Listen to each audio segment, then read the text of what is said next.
तापत्रय विनाशाय श्रीकृष्णाय वयं नमः। कृष्णाय वासुदेवाय हरे परमात्मने प्रणतः क्लेशनाशाय गोविन्दाय नमो नमः। पुत्रं विशालदेवस्य नित्यमुक्तिप्रदायकं मालिनी परमानन्दं वन्दे चक्रधरं विभुं वन्दे चक्रधरं विभुं। कृष्ण गोपाल हरे दीन दयाल हरे। कृष्ण गोपाल हरे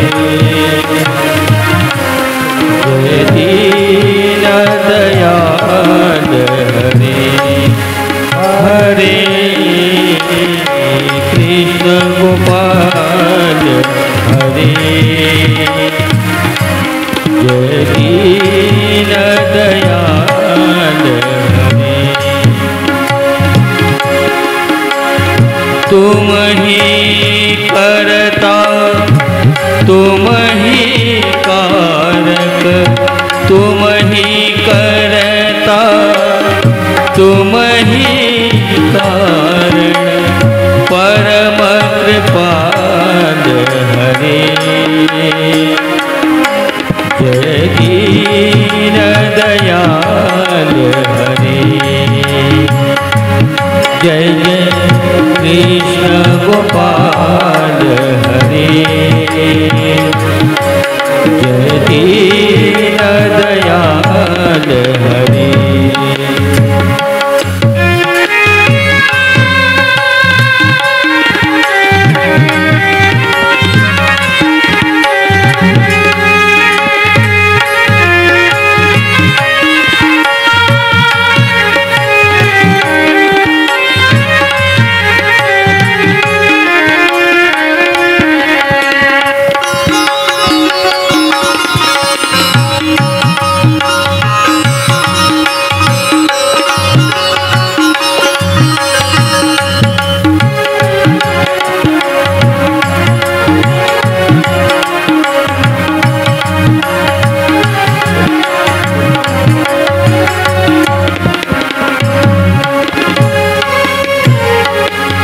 रथ हाके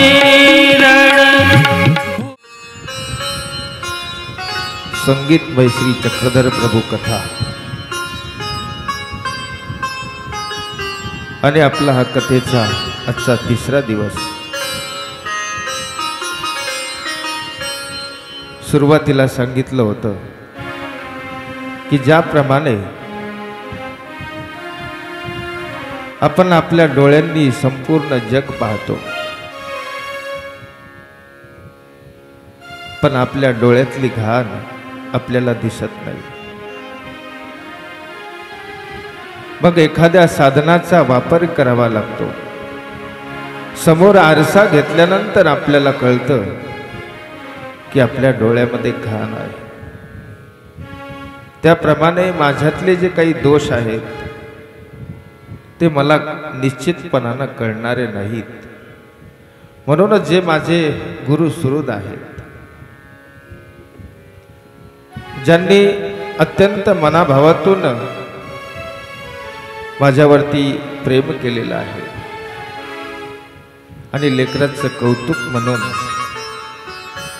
या ठिकाणी भेट देण्यासाठी आलेले आहे, असे गुरुतुल्य आदरणीय श्रद्धेय परमपूजनीय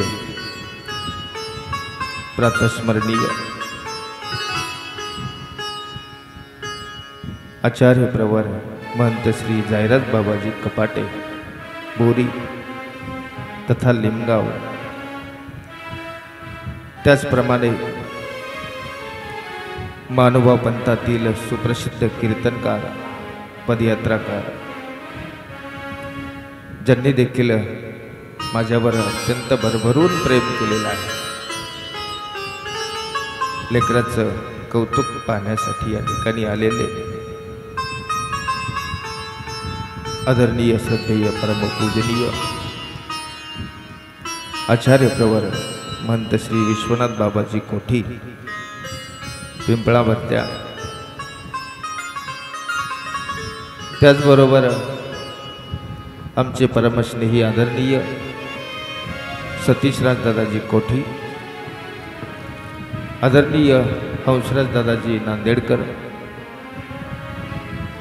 आणि गेल्या 2-3 दिवसांपासून या ठिकाणी ही सर्व माझ्यापेक्षा ज्येष्ठ असलेली आमची सर्व गुरुबंधू मंडळी आलेली आहे। आज ज्यांच्या आगमनाने या ठिकाणी खऱ्या अर्थानं मन प्रसन्न झालं, आमच्या भगिनी द्विज गोरक्षण स्थानांची अत्यंत मनाभावातून ज्यांनी सेवा केली, प्रत्येक सणाला प्रत्येक अवतार दिनाला त्यांनी कधीही कंटाळा न करता अबाधितपणे या द्विज गोरक्षण स्थानाची सेवा केली। सर्वज्ञ सेवा सत्संग मंडळाच्या अध्यक्षा आमच्या धर्मभगिनी श्रीमती अर्चनाताई वाकडे, सर्व तपस्विनी माता भगिनी, नांदेड जिल्ह्यातून आलेली ही सर्व सद्भक्त मंडळी, ज्यामध्ये आमचे जनार्दनजी ठाकूर आलेले आहेत, श्री चक्रधर मंदिर सिडको या मंदिरचे अध्यक्ष आमचे डॉक्टर साहेब आहेत, मोहन गुरुजी, सुधाकर रावजी कदम आणि सर्वांच्याच नावाचा उल्लेख करावा इतके आपण सर्वजण या ठिकाणी आलेला आहात। परंतु वेळ बराचसा झालेला आहे आणि आपल्याला पुढे कथाही श्रवण करायची आहे। आमचे चंपत पाटील हंबर्डे आलेले आहेत बिजेगाव, सर्वांना दंडवत करतो। जय श्री चक्रधरा स्वामी चक्रधरा, जय श्री चक्रधरा स्वामी चक्रधरा,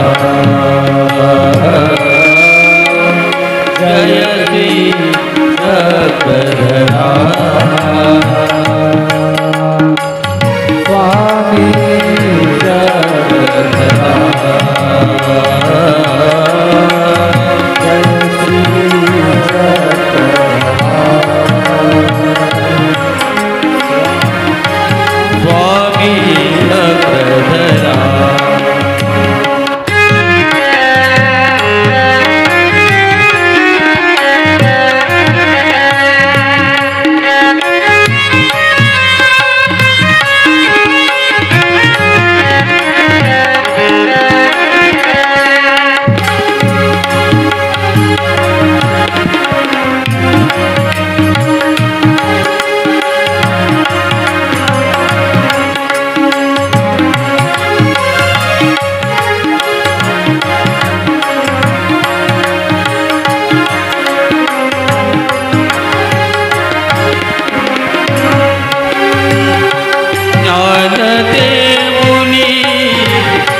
स्वामी चक्रधरा जय श्री चक्रधरा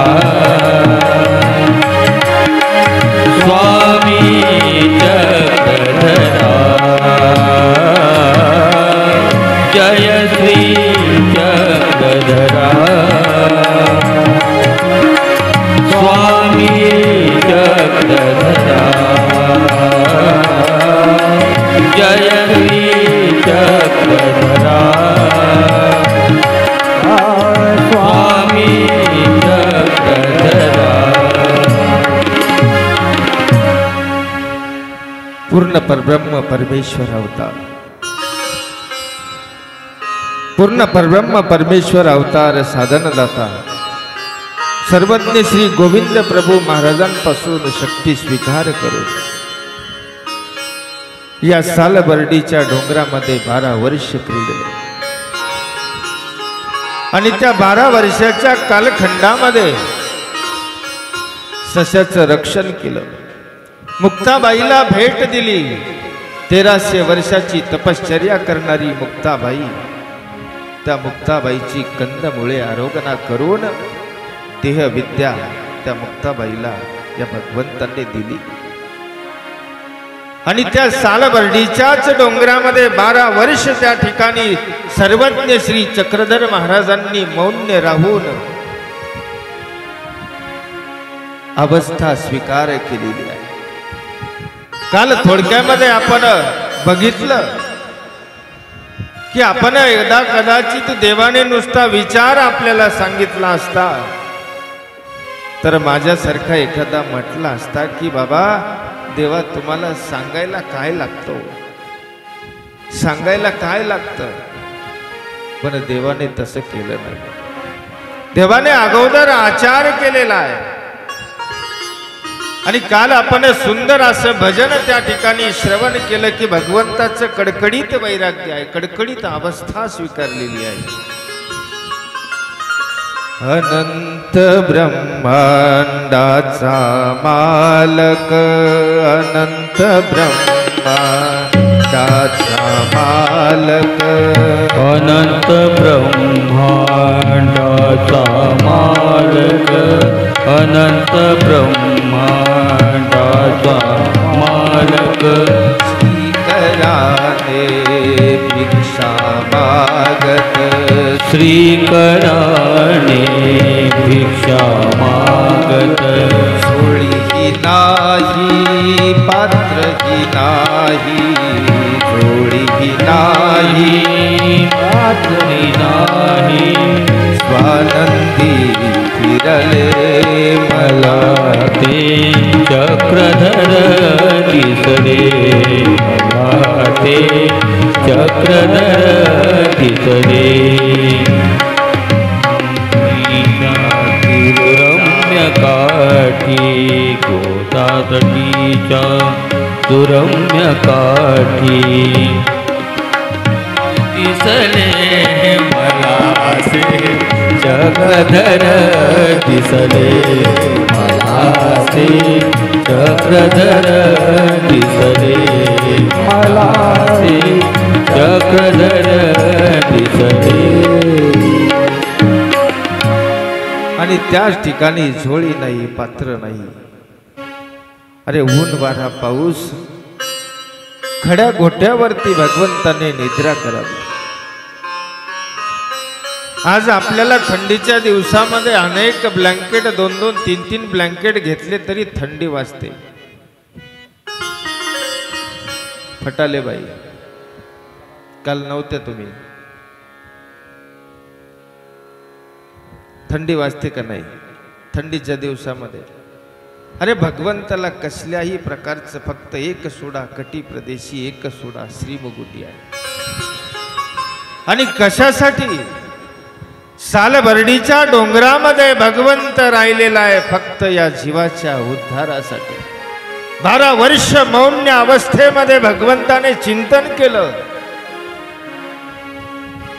कोणाला भेट द्यायची, कोणाचं भोजन स्वीकारायचं, कोणाची आरोगणा घ्यायची आहे। कोणाची सेवा स्वीकार करायची 12 वर्षामध्ये चिंतन केलं. नाहीतर झोपेतून उठले आणि बाईसांना प्रेमदान दिलं असं आहे का? अर्चनाताई, पूर्वी म्हातारी अशी ईश्वर सेवा घडली.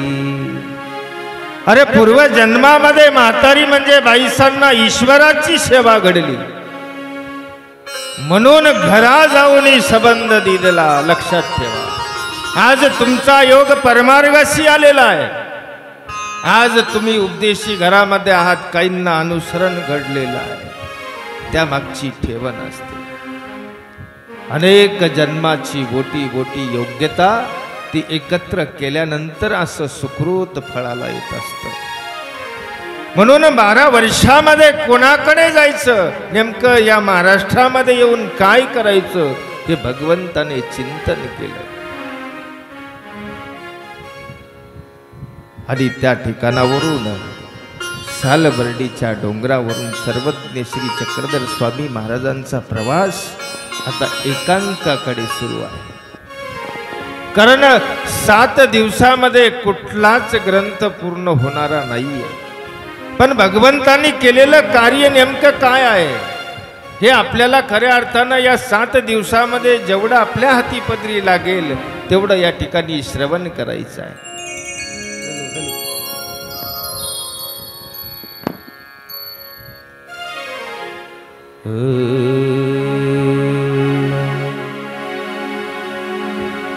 चक्रधर चरित्र रसाळ, चक्रधर चरित्र रसाळ,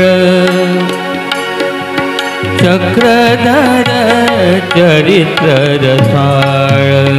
लागणी ब्रह्मविद्येची फळ, लागणी ब्रह्मविद्येची फळ.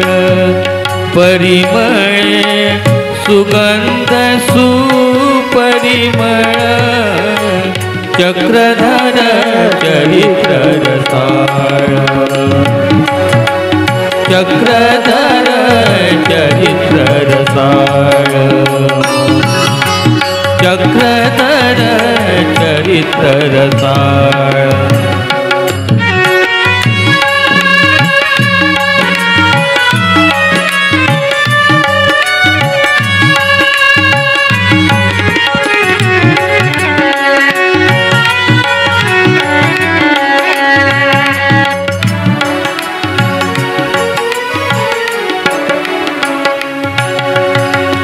श्रवण कराया स्वामी लीळा, श्रवण कराया स्वामी लीळा, श्रवण कराया स्वामी लीळा. मन माझे उल्हासे, मन माझे उल्हासे. भाग्य लाभले ममैसे, भाग्य लाभले ममैसे. मन झाले ज्ञानाने निर्मळ, चक्रधर चरित्र रसाळ, चक्रधर चरित्र रसाळ. लागणी ब्रह्मविद्येची फळ, लागणी ब्रह्मविद्येची फळ. चक्रधर चरित्र रसाळ, चक्रधर चरित्र रसाळ, चक्रधर चरित्र रसाळ. आणि त्या भगवंताच्या कथा, भगवंताचं चरित्र अगदी रसाळ आहे. भगवंताने जे केलेलं कार्य आहे हे कार्य इतर कोणीही तुम्ही आम्ही नाही करू शकत. सालबर्डीच्या पर्वतावरून सर्वज्ञ श्री चक्रधर स्वामी महाराज काटोल या ठिकाणी गेले. उधळीनाथांकडून सर्वज्ञ श्री चक्रधर स्वामी महाराजांनी वयस्तंभिनी नावाची विद्या स्वीकारली. नाहीतर काहींना यदा कदाचित मनात प्रश्न असेल, कारण 700 वर्षे झालेली आहेत, स्वामी तर नाहीत आणि अजूनही आपण अवतार आहे म्हणतो. त्याचं कारण असं आहे, कारण 1000 वर्षाचं आयुष्य असलेलं वयस्तंभिनी नावाची ती विद्या, ज्याने वळीत पळीत धरल्या जातात, ज्या अवस्थेमध्ये ती विद्या संक्रमण केल्या जाते, 1000 वर्षापर्यंत त्याच अवस्थेमध्ये तो मनुष्य राहत असतो. वळीत पळीत म्हणजे जसं केस पांढरे होतात, अंगावर सुरकुत्या पडतात, पण ती विद्या स्वीकारल्यावर मात्र 25-27व्या वर्षी जर विद्या स्वीकारली असेल तर 1000 वर्षे झाले तरी तो माणूस 25 ते 27 वर्षाचाच दिसतो. म्हणून ती वयस्तंभिनी नावाची विद्या उधळीनाथाकडून सर्वज्ञ श्री चक्रधर स्वामी महाराजांनी स्वीकारली. म्हणून 8 शताब्दी, आज 800 वर्ष पूर्ण झालेले आहेत स्वामींना अवतार धारण करून. अजून 200 वर्ष श्री चक्रधर स्वामी महाराजांचं उद्धरण कार्य सुरू आहे. मग काटोल नंतर सर्वज्ञ श्री चक्रधर स्वामी महाराज आंध्र प्रदेशाकडे गेलेले आहेत. आपल्या शेजारी आंध्र प्रदेशामध्ये बरेच वर्ष स्वामींचं वास्तव्य झालं. अनेक लीळा त्या ठिकाणी झाल्या आणि नंतर बीडकडे पोईचा देव या ठिकाणी चर्मकारा भेटी. चर्मकाराला सर्वज्ञ श्री चक्रधर स्वामी महाराजांची भेट झालेली आहे. त्या ठिकाणी पूर्वीच्या काळी त्या बीडला सर्व आजूबाजूचे गावातले लोक बाजारासाठी जायचे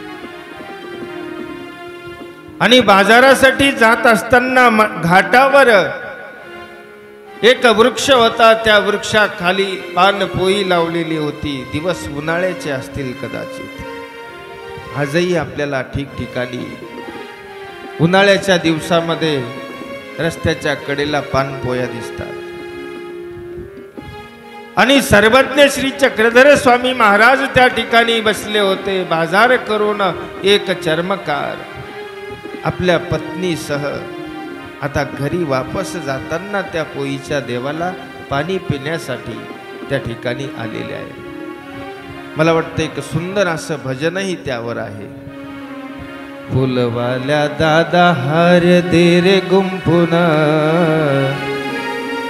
पोईच्या देवाला आज येतो जाऊन. फुलवाल्या दादा हार दे रे गुंफून, देवाला आज येतो जाऊन.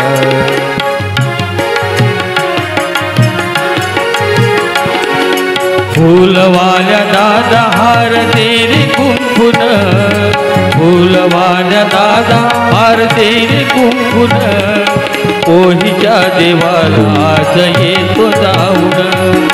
पोहीच्या देवाला आज येतो जाऊन.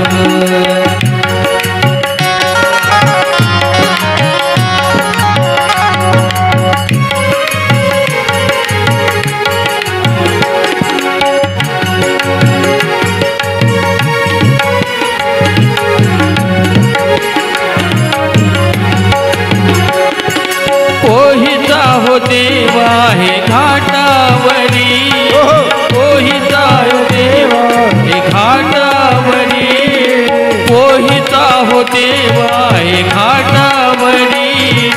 चक्रधर स्वामी बसले डोंगरावरी, चक्रधर स्वामी बसले डोंगरावरी.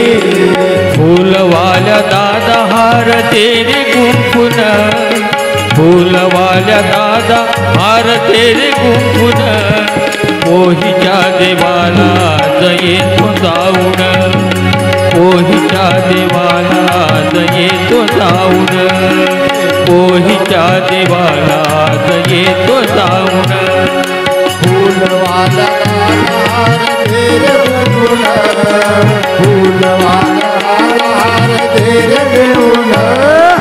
ओहीच्या देवाला येतो जाऊन, ओहीच्या देवाला येतो जाऊन, ओहीच्या देवाला येतो जाऊन.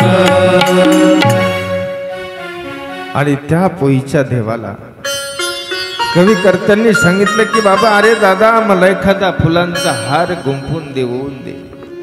कुठे जायचंय? पोईच्या देवाला जायचंय. आणि त्या ठिकाणी सर्वज्ञ श्री चक्रधर स्वामी महाराजांनी केलेलं कार्य फार महत्वाचं आहे. कारण त्या काळातला समाज वर्णावर्ण जातीभेद यामध्ये गुरफटून गेलेला होता.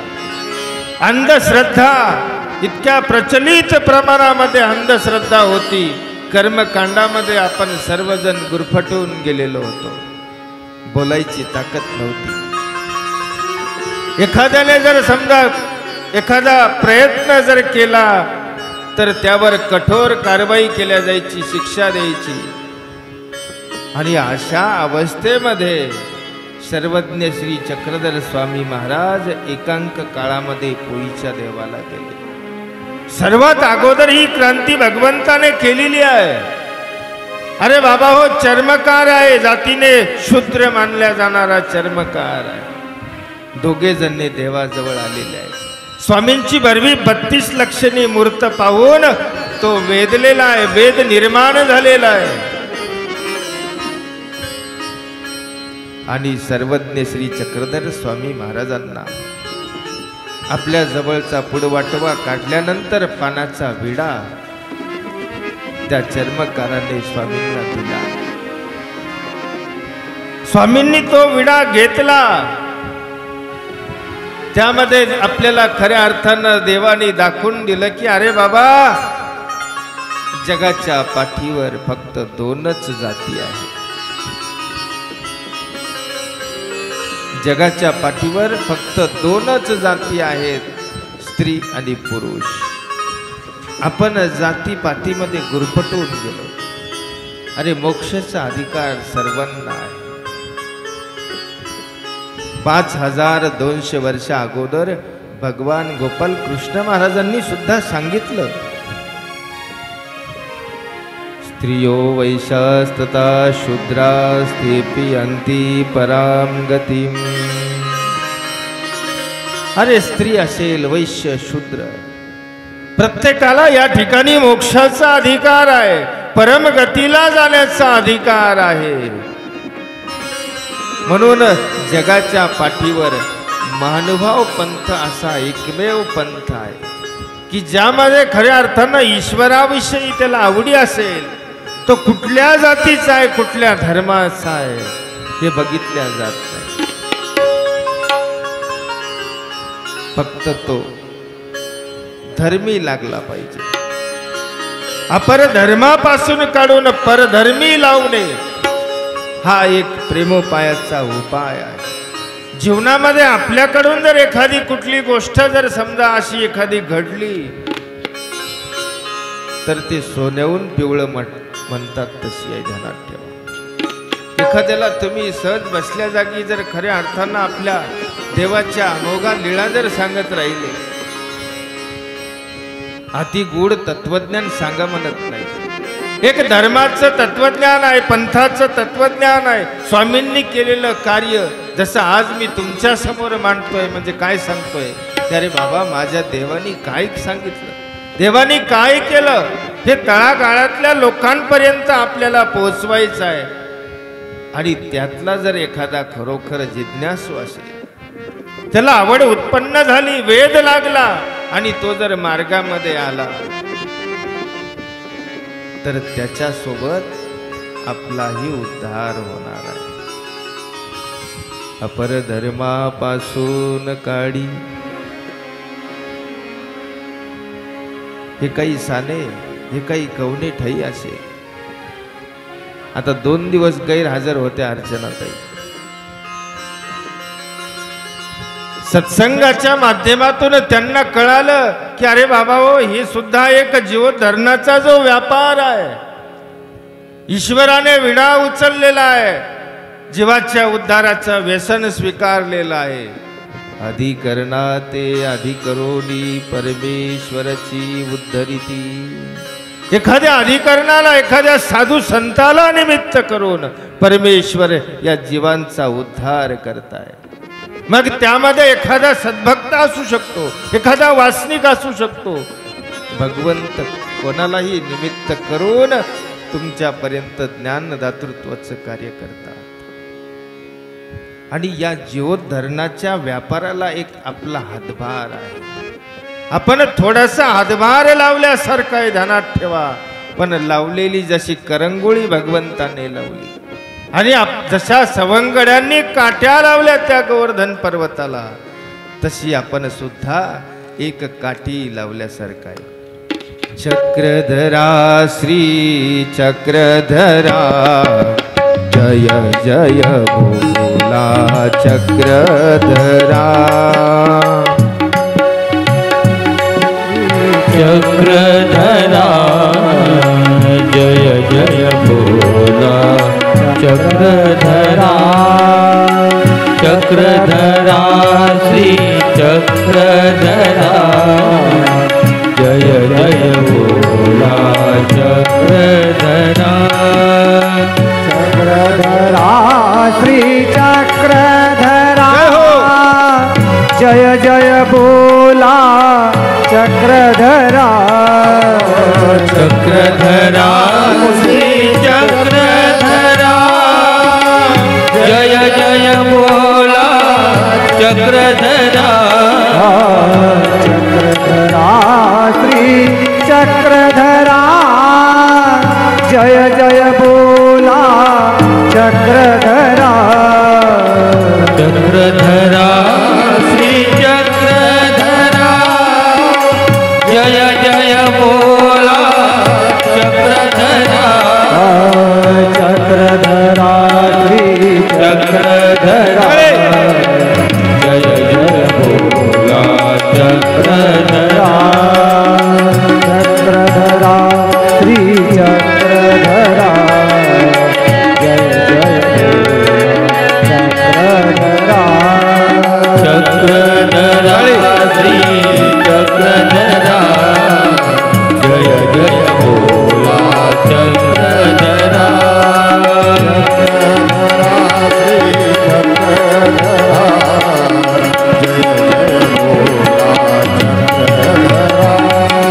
चक्रधरा श्री चक्रधरा जय जय बोला चक्रधरा.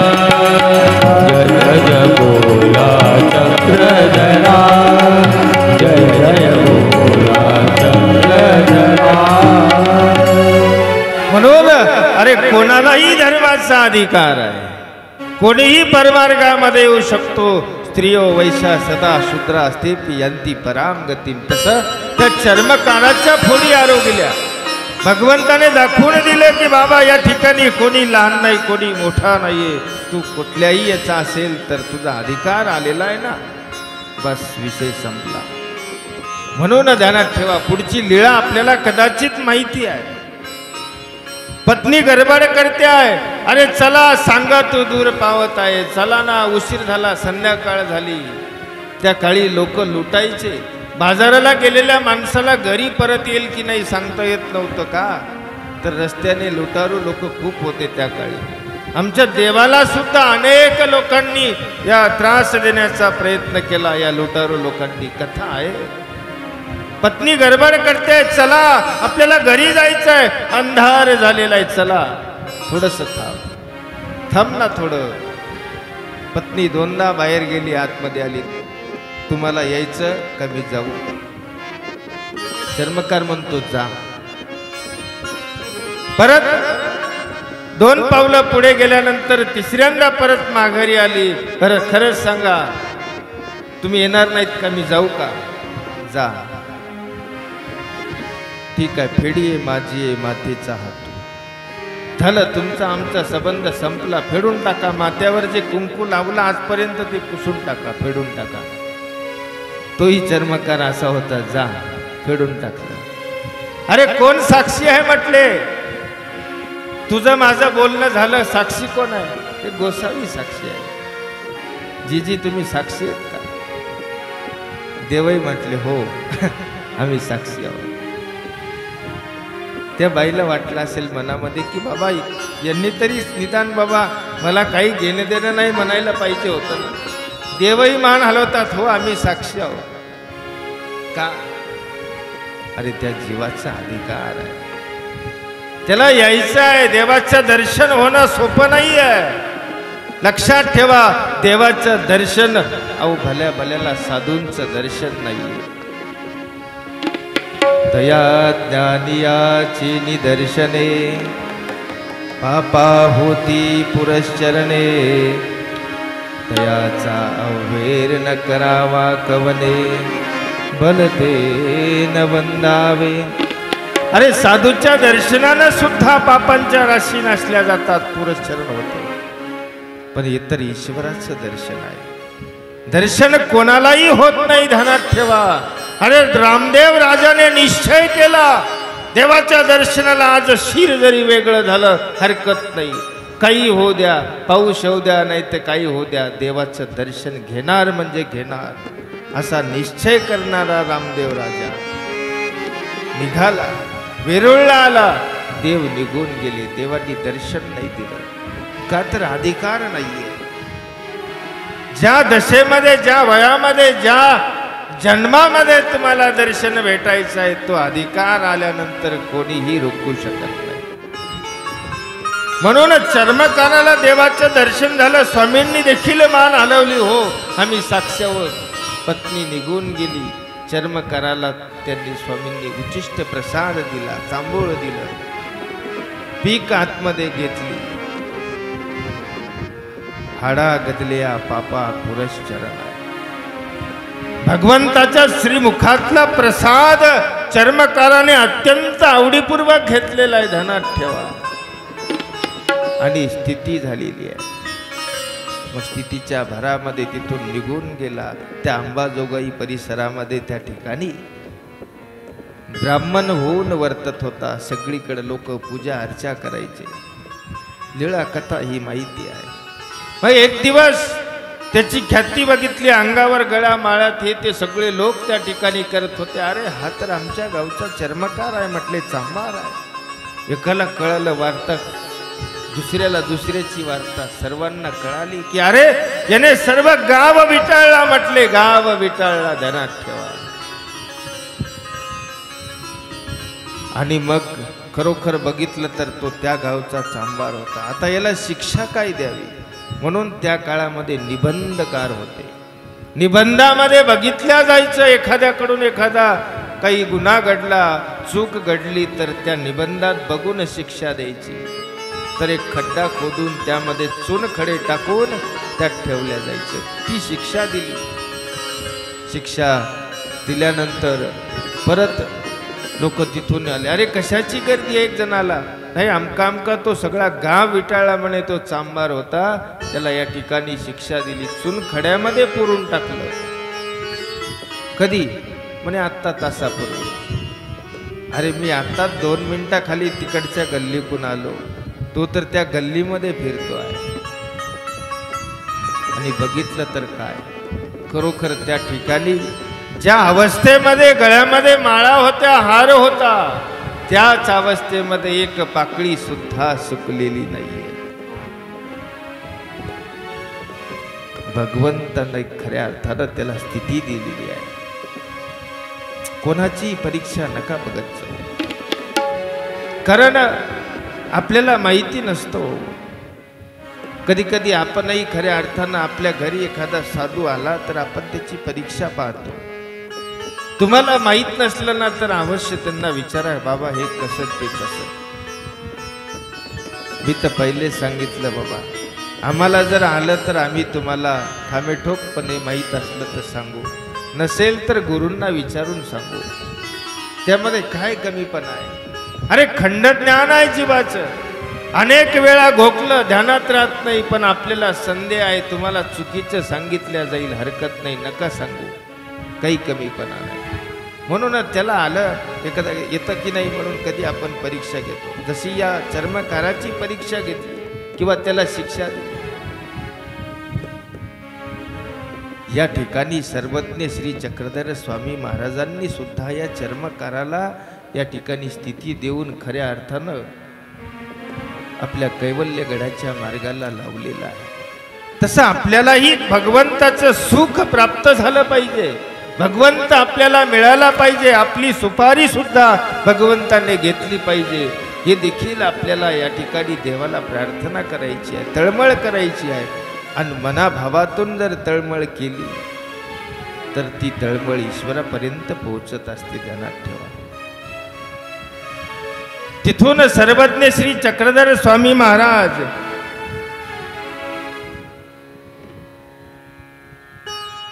आता त्या परिसरातून निघाले आणि इकडे परत ओरंगल प्रांताकडे स्वामींचं अटनक्रम सुरू आहे.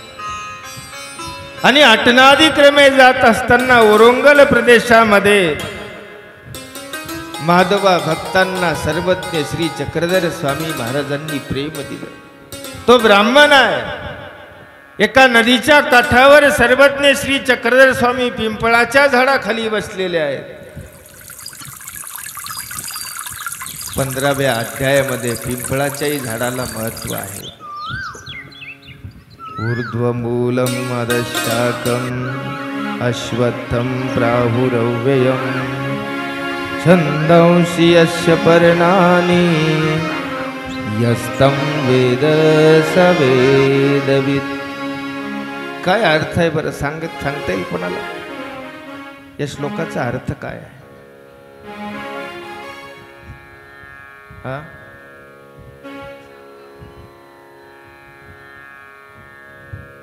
ऊर्ध्व मूल, अध म्हणजे खाली शाखा. आपणही जिज्ञासा केली पाहिजे की नाही हो? आपण 18 अध्यायामध्ये कुठेही गेलो तर 15वाच अध्याय का म्हणतो? काय कारण असेल त्याच्यामध्ये काय सांगितलं? आपल्यालाही जिज्ञासा हवी आहे. आपण लक्षात घेतलं पाहिजे, वाचलं पाहिजे, अर्थ वाचला पाहिजे. जिज्ञासा ही फार महत्वाची आहे. म्हणून पिंपळाच्या झाडाखाली सर्वज्ञ श्री चक्रधर स्वामी महाराज बसलेले आहेत. तो ब्राह्मण संध्या वंदनाशी आलेला आहे. स्नान करण्यासाठी नदीच्या काठावर आला. संध्या वंदन म्हणजे अर्घ्य दिलं. आणि त्या ठिकाणी सर्वज्ञ श्री चक्रधर स्वामी महाराजांना बघितलं. स्वामींची मूर्त कशी आहे? वरवी 32 लक्षणीय आहे. लावण्य रूप प्रभु चक्रधर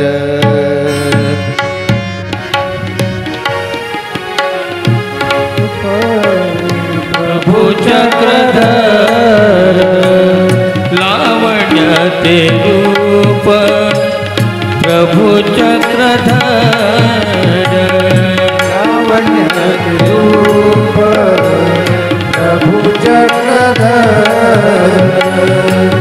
तेचा सागर तोची एक मुक्तीचा सागर तोची एक मुक्तीचा सागर.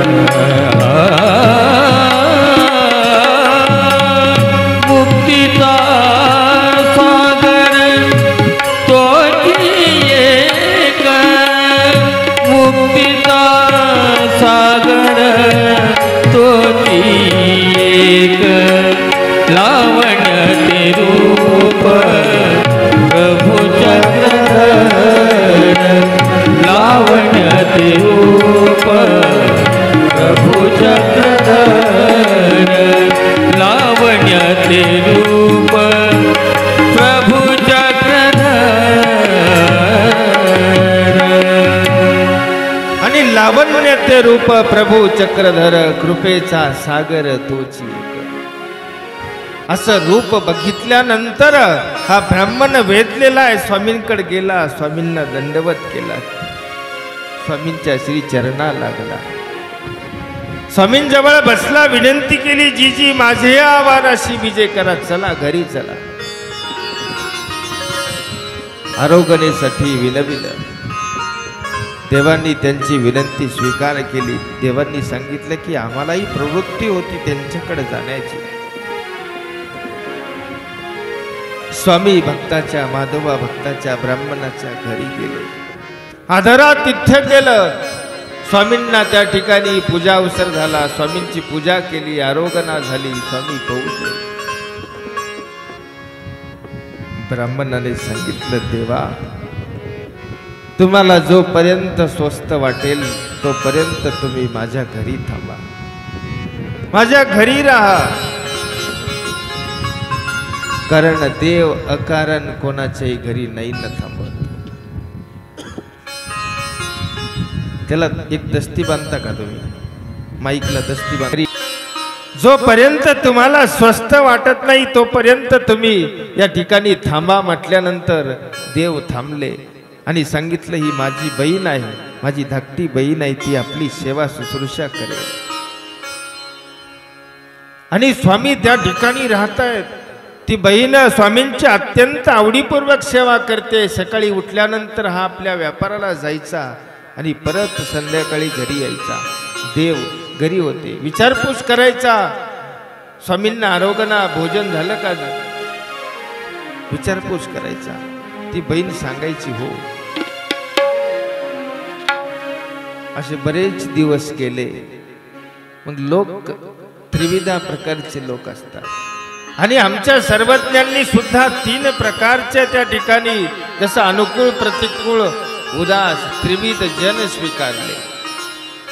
भगवान गोपाल कृष्ण महाराजांनी त्रिविध जन स्वीकारला, गोविंद प्रभू महाराजांनी द्विध. त्या ठिकाणी अनुकूल आणि उदास, प्रतिकूल कोणी नव्हते, ध्यानात ठेवा. पण श्री दत्तात्रय महाराजांच्या ठिकाणी एकविध जन आहे. त्या ठिकाणी तुम्हाला उदासही भेटणार नाहीत आणि प्रतिकूल तर नाहीच नाही. एकविध, फक्त आणि फक्त अनुकूल. अनेक देवी देवतांचे कधी कधी आपण फेसबुकवर, व्हॉट्सअपवर इकडे तिकडे लोक त्या ठिकाणी काही कमेंट्स करतात, फोटो टाकतात. पण भगवान श्री दत्तात्रय महाराजांबद्दल आजपर्यंत तर मी कधी कुठे वाचलं नाही ना ऐकलं नाही. एकविध प्रतीती आहे. म्हणून तसं त्रिविध जन आहे. कोणी काही म्हणतं, कोणी काही म्हणतं. तसं कुजबूज सुरू झाली की या ब्राह्मणाने घरामध्ये एक माणूस आणून ठेवला आणि तरुण बहीण आहे. स्वामींचाही वय 25-27 भीतरी वय भासे. 25 ते 27 वर्षाचं स्वामींचं वय दिसायचं. आणि ती बहीण सुद्धा तरुण होती आणि लोकांनी मनामध्ये शंका कुशंका घेतल्या. त्या ब्राह्मणाच्या माघारी बोलत होते. एखादी कानावर वार्ता यायची. आता तो रस्त्याने जाताना त्याच्याही समोर बोलायचे, अरे कसा आहे अनिष्ठू, खुशाल बाहेर फिरतो आणि घरामध्ये एक माणूस आणून ठेवला. मनामध्ये पाल चुकचुकली की एवढे लोक बोलतायत, नेमकी काय भानगड आहे. आणि मनामध्ये पाल चुकचुकली. त्यांनी ठरवलं की आज खऱ्या अर्थानं आपण डोळ्याने बघितल्याशिवाय विश्वास ठेवायचा नाही. पण आज आपण बघू नेमकी काय भानगड. सकाळी बहिणीला सांगितलं गावाला जातोय, शिदोरी दे. शिदोरी बांधून घेतली आणि निघाला. घराच्या बाहेर पडला. पाठीमागच्या दरवाजाने वळसणीला जाऊन लपला. आणि लपल्यानंतर मग आता तो तर सर्वज्ञ आहे ना, सर्व जाण आहे. त्याला तुमच्या मनातलं काय चालतंय ते कळते. आज तुम्ही इथे कथेला बसलात, बरोबर आहे की नाही, पण मन कुठे आहे? ऐका सर्वांचं मन इथे. नाहीतर मग कथेला बसल्यानंतर तिकडं घरी काय काय चालतं, तुपाचं डब्बा कुठं ठेवलेलं आहे की नाही.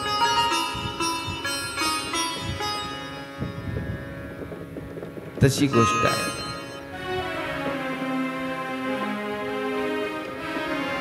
तो ब्राह्मण वळचणीला जाऊन बसला इकडे सर्वज्ञ श्री चक्रधर स्वामींनी मनातल्या सगळ्या गोष्टी जाणल्या ओळखल्या, पण नित्यदिनी प्रमाणे तिने स्वामींना त्या ठिकाणी आरोग्यना दिली. स्वामी पौडले, झोपले. झोपल्यानंतर ती दररोज स्वामींचे श्री चरण संवाहन करायची, पाय दाबायची. आणि त्याच अवस्थेमध्ये स्वामी त्या ठिकाणी झोपलेले आहेत आणि ती बहीण त्या ठिकाणी स्वामींचे पाय दाबते. तेव्हा या ब्राह्मणाच्या मनामध्ये एक वाईट कल्पनेने स्पर्श केला की स्वामी काहीतरी कारणावरून उदास झाले असतील आणि ही त्यांना मनवते. देवापर्यंत ही एक प्रसवाची चाल गेली. माय बापो, आता भानावर या. मी ज्या गोष्टी तुम्हाला सांगणार आहे तो फार महत्वाचा आहे, ध्यानात ठेवा. जीवनामध्ये दोन गोष्टी असतात, एक प्रतिकारंता आणि दुसरी प्रसव. या दोन चाली प्रत्येक जीवाच्या चालतात. कारण तया हनना परवते हनन नाही, तया भजना परवते भजन नाही. ध्यानात ठेवा. भजन म्हणजे परमेश्वराच्या ठिकाणी भजन घडलं त्याच्यापेक्षा श्रेष्ठ दुसरं भजन नाही आहे. आणि त्या भजनामुळेच तुम्हाला 184चा फेरा, या फेऱ्यातून मुक्त होऊन तुम्ही आनंदाला पात्र होणार आहेत. आनंदराव, तया हनना परवते हनन नाही. मग या दोन चाली आहेत, एक प्रसवाची आणि एक प्रतिकारंता. प्रतिकारंता म्हणजे काय आहे की एखादी गोष्ट तुम्ही मार्गाच्या ठिकाणी आले, साधू दिसले, तुम्हाला वाटलं बाबा उन्हाळ्याचे दिवस आहेत, तुम्हाला वाटलं पायी पायी चालून आलेत, एक तांब्याभर साधूंच्या पायावर टाकावा, हे तुमच्या मनामध्ये आलं, तुम्ही केलं. आज या साधू संतांचा योग आला, उद्या एखाद्या मोठ्या अधिकरणांचा योग तुमच्या जीवनामध्ये येऊ शकतो. ही प्रतिकारंता तुमची वाढत चाललेली आहे. आणि प्रसव आहे, एखाद्या वेळेस आपण एखाद्या नामधारकाला बोललो, त्याचं मन दुखवलं, नंतर एखादा बोधवंत आहे, ज्याला कळालेला आहे की सारासार कळालेला आहे, बोध आहे त्याला की ईश्वर म्हणजे काय, जीव म्हणजे काय, देवता कशा आहेत, प्रपंच कसा आहे. अनिष्ट सेवे पोळे तो वासनिक, भलयाची चाड आहे ज्याला.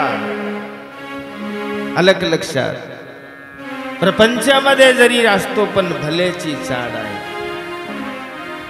तो वासनिक आहे. एखादी आपल्याकडून एखादी हिंसा झाली तर चटकन मनाला लागतं, दुःख होतं, तो वासनिक आहे. आणि तो प्रसव एखाद्या बोधवंतावर गेला, वासनिक अवस्थेमध्ये असलेला बोधवंत आहे त्याच्यावर गेला, मग अनुसरला आहे, मग भक्त आहे. आणि भक्तानंतर तो प्रसव 12वी अवतारापासून उभय दृश्य अवतारापर्यंत चालतो, त्याला प्रसव म्हटलेला. ही प्रसवाची चाल आहे. म्हणून एखादी गोष्ट आपल्याकडून घडली, लक्षात ठेवा, एखादी चूक आपल्याकडून झाली तो गुन्हा नाहीये. पटाले बाई, एखादी चूक झाली, एखाद्याचं मन दुखलं, हरकत नाहीये, दुखू द्या, हरकत नाही. पण झालेल्या चुकीवर जर आपल्याला दुःख नसेल तर ते सगळ्यात भयंकर गुन्हा आहे. ध्यानात ठेवा. आपल्याला झालेल्या चुकीबद्दल आपल्याला अंतःकरणामध्ये दुःख पाहिजे. बाई क्रियेशी अनुताप पुरश्चरण, एखादी क्रिया घडली ना, भगवंत म्हणतात बिघडत नाही, पण ते नासण्यासाठी तुमच्याकडे प्रायश्चित्त नावाचा औषध आहे. म्हणून महादेवा भक्तांचं खऱ्या अर्थानं मनामध्ये कल्पना आली की अरे बाबा अशा पद्धतीने यांचं चालू आहे. आणि म्हणून त्या ठिकाणी खाली आला. खाली आल्यावर स्वामींच्या श्री मुखावर एक वस्त्र होतं, ते वस्त्र हाताने बाजूला केलं. आणि बाजूला केल्याबरोबर सर्वज्ञ श्री चक्रधर स्वामी महाराजांनी बघितलं, या ब्राह्मणाला अवलोकन केलं. आणि अवलोकन केल्याबरोबर आपल्या कृपा दृष्टीने त्याला प्रेम शक्तीचा, सगळ्यात उत्तम शक्तीचा संचार केला. हातातलं शस्त्र गळून पडलं. प्रेमामध्ये शस्त्र नसतं, ज्ञानामध्ये शस्त्र असतं, वाद असतो, विवाद असतो, प्रेमामध्ये नसतं. आणि शस्त्र गळून पडलं खाली. गळून पडल्यानंतर मग मात्र आता माधोबा भक्त. भक्त म्हणजे काय हो? जो विभक्त होत नाही तो भक्त आहे. इथे प्रेमशक्तीचा संचार केला. भक्त ऐसे जाना जे देही उदास. भक्त ऐसे जाना जय हो. जे देही उदास.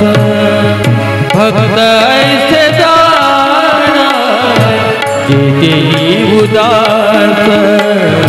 जे देही उदास.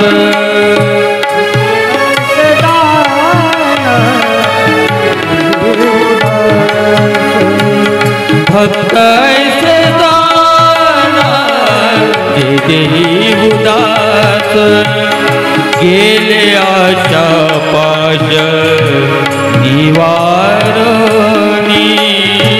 गेले आशा पाश निवारणी. भक्त ऐसे जाना जे देही उदास. भक्त ऐसे जाना जे देही उदास.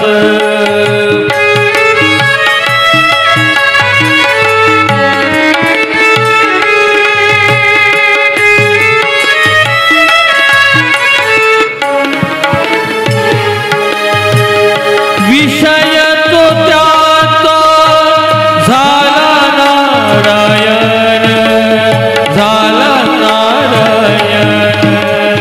विषय तो त्याचा झाला नारायण. झाला नारायण. नावडे जनधन माता पिता. नावडे जनधन माता पिता.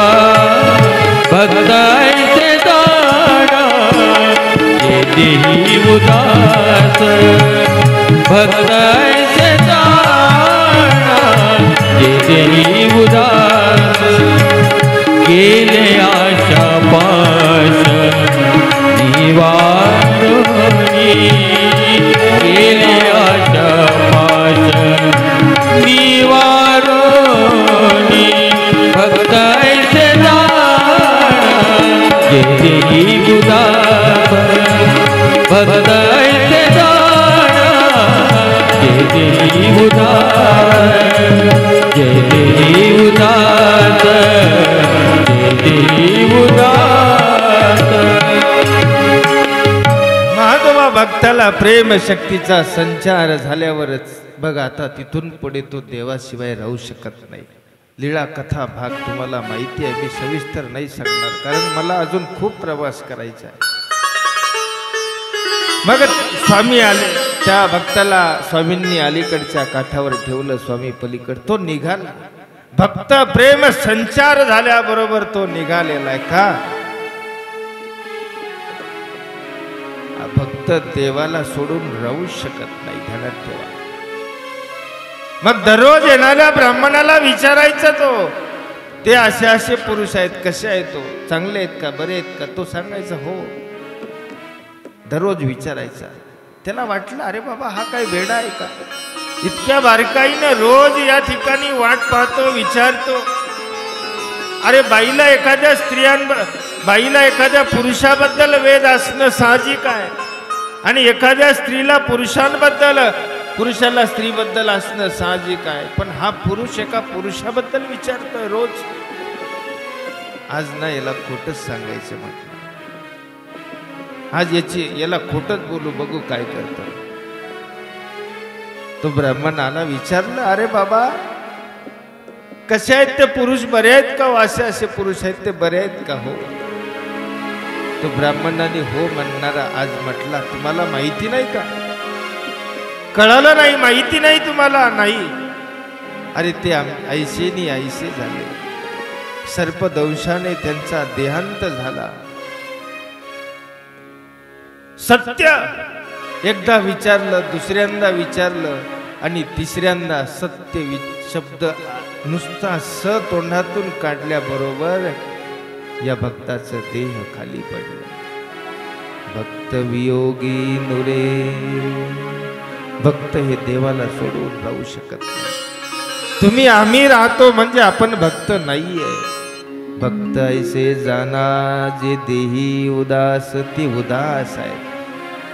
भक्ताचे सकळई सन्निधानी चरित्र काहीच करावं लागत नाही। तो भक्त झाल्यावर, तो भक्त झाल्यावर प्रेम संचार मात्रे त्याचे विकार विकल्प स्वभाव हे सगळे सगळे निघून जातात, उच्छेदून जातात। असं भक्त आपल्याला व्हायचं आहे। देवा माधवा भक्ताप्रमाणे प्रेम मला द्या, ही तळमळ अंतकरणामध्ये आपल्याला ठेवायची आहे। आपल्याला जशा त्यांच्या दोनही चाली आल्या होत्या, पण पारड इकडचं थोडस जड भरलं, थोडस। नाहीतर मारण्यासाठी आलेला त्याला कधी प्रेमाचा संचार होईल का? या कलियुगात, आताच्या विज्ञान युगात होईल? नुसती एखादी चापट जर आपल्याला नुसतं मारलं तर सोडा, नुसती चापट उगारली तुम्ही त्याला काही द्याल का? या बस म्हणा। देवावर शस्त्र घेऊन आल्यावर देव त्याला प्रेमाचा संचार करताय का? तर ती प्रतिकारंता त्याची चालत आलेली आहे। म्हणून आपल्यालाही खऱ्या अर्थानं तसं भक्त होता आलं पाहिजे। चक्रधरा श्री चक्रधरा जय जय भोला चक्रधरा। चक्रधरा श्री चक्रधरा जय जय भोला चक्रधरा। चक्रधरा श्री चक्रधरा जय जय भोला चक्रधरा। चक्रधरा श्री चक्रधरा जय जय भोला चक्रधरा। चक्रधरा श्री चक्रधरा जय जय भोला चक्रधरा। चक्रधरा श्री चक्रधरा जय जय भोला चक्रधरा। चक्रधरा श्री चक्रधरा जय जय भोला चक्रधरा। चक्रधरा श्री चक्रधरा जय जय भोला चक्रधरा। चक्रधरा श्री चक्रधरा जय जय भोला चक्रधरा जय जय भोला चक्रधरा जय जय भोला चक्रधरा। आणि म्हणून त्या भक्ताला भेट दिल्यानंतर सर्वज्ञ श्री चक्रधर स्वामी महाराज डाक्रम साईडला गेलेले आहे। डाक्रमला त्या ठिकाणी त्या लोकांना भयमुक्त केलं। डाक्रामी व्याघ्र विद्रावन त्यांना भयमुक्त केलं। आणि तिथून परत सर्वज्ञ श्री चक्रधर स्वामी महाराज किष्किंध पर्वताकडे दक्षिणेकडून उत्तरेकडे जात असताना घोडाचुडी नावाचा जो संन्यासी आहे त्यांचा शिष्य वाटेत भेटला। हा इकडून चाललेला आहे, स्वामी तिकडून येत आहे। देवा अरे कुठे चाललात तुम्ही? आम्ही इकडे चाललो। नाही म्हटले चला इकडे जाऊ। का? अहो तिथे किष्किंध नावाचा अत्यंत सुंदर पर्वत आहे। माझे गुरु घोडाचुडी राहतात आणि त्या ठिकाणचे मंदिर सुद्धा पाहण्यासारखे आहेत। वाळीव सुग्रीवाची मंदिर आहेत। तिथले वानेर घोड्या एवढाली वानेर आहेत आणि ते झाडं वृक्ष सगळं सगळं परिसर अत्यंत मनमोहक आहे। स्वामी म्हणतात अरे आम्ही बघितलेलं आहे, सगळं आम्हाला माहिती आहे, नाहीतरी चला। देव म्हणतात आम्हालाही जाण्याची इच्छा होती। देव गेले आणि तो स्वामींसोबत राहत होता।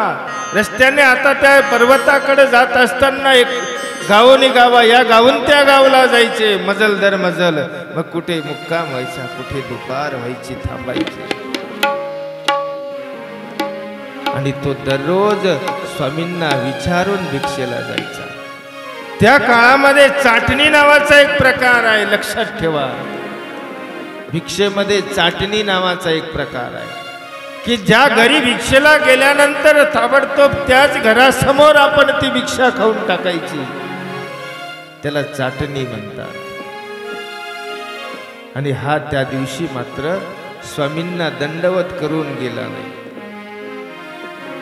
स्वामींना विचारलं नाही. मानभाव पंथामध्ये आजही मार्गामध्ये राहत असताना लक्षात ठेवा की एखादा साधू आहे, मार्गामध्ये राहतो आहे, लघुशंख्येला जरी जायचं असलं तर बाबा दंडवत. कुठे चालला? ना बाथरूमला, लघवीला जाऊन येतो, लघुशंख्येला जाऊन येतो. कारण त्यांचा मनोधर्म असतो. मग आपण तर गावाला कुठे निघाल्यावर दंडवत करून जायला पाहिजे, देवाला विडा ठेवून जायला पाहिजे. जातो का आपण? घरातल्या देवपूजेला बाहेरून आल्यावर देवाला पहिले भेटलं, जाताना देवाला भेटून जायचं, आल्यावर देवाला भेटायचं. देवाला सुपारी ठेवा ना, देवा 2 दंडवत घाला, नसेल वेळ तर नुसती सुपारी करा, देव कपाळाला लावा आणि घराच्या बाहेर पडा. तसा तो घोडा चुडीचा शिष्य रोज स्वामींना विचारून जायचा, दंडवत करायचा, पण आज केला नाही. काय होतं बघा की ज्या दिवशी अशी जर एखादी गोष्ट घडली तर काय होतं. गावामध्ये चाटणीला गेल्यावर एकाने सत्व परीक्षा बघितली. चुलीवर आंबील कडत आहे, गदगदा गदगदा कडणारी आंबील. या भिक्षेकरूची, या घोडाचोडीच्या शिष्याची परीक्षा एका बाईने बघितली. तशीच आंबील हातामध्ये त्या पळीमध्ये घेतली, गरम गरम आंबील आणली आणि यांच्या हातावर टाकली. चाटणीचा तर नियम आहे की ताबडतोब खाऊन टाकायची. एवढी कडक असलेली आंबील हात भाजले आणि लगेच खाऊन टाकल्यानंतर जीभ भाजली असेल, गळ्याला पोटाला सगळीकडे त्रास झाला असेल. आणि पूर्वीचे जे लोक होते ना, हे सिद्ध साधक लोक, हे म्हणजे काही एक विचार न करणारे होते. लगेच काही एखादं थोडस जरी ऊन पुरं झालं की शाप देऊन टाकायचे. आसुर आताही काही लोक आपल्याला बघायला भेटतात ना याच्यावर, की त्यांची ती बघितल्यानंतरच माणसाला हे वाटते, भीती वाटते, जवळ जावा वाटत नाही, भीती वाटते, काय बोलतील, कधी शाप देतील सांगता येत नाही. मग त्या बाईने परीक्षा घेतल्यानंतर या घोडाचोडीच्या शिष्याला राग आला. राग आल्याबरोबर दोन्ही हात वळचणीला पुसले. जल जाव म्हटल्याबरोबर अग्नी प्रज्वलित झाला. या घराची आग त्या घराला का? कारण त्यावेळेला काही असे बंगले नव्हते, त्यावेळेला सगळे असे झोपड्या होत्या, कुडाची घरं होते. एक घर पेटलं, दुसरं घर पेटलं, तिसरं. थोडासा आता बारकाईने विचार करा, किती हिंसा झाली असेल हो त्या ठिकाणी. त्या गावामध्ये, गाव म्हटल्यानंतर छोटं नाहीये, गाव आहे ते मोठं, अख्खं गाव आहे. त्या गावामध्ये मुखी जनावर किती असतील हो, ज्याला तुम्ही बांधून ठेवलेलं आहे. माणसांना पळता येतं, ते पळून गेले. आग लागली म्हटल्याबरोबर पळून गेले.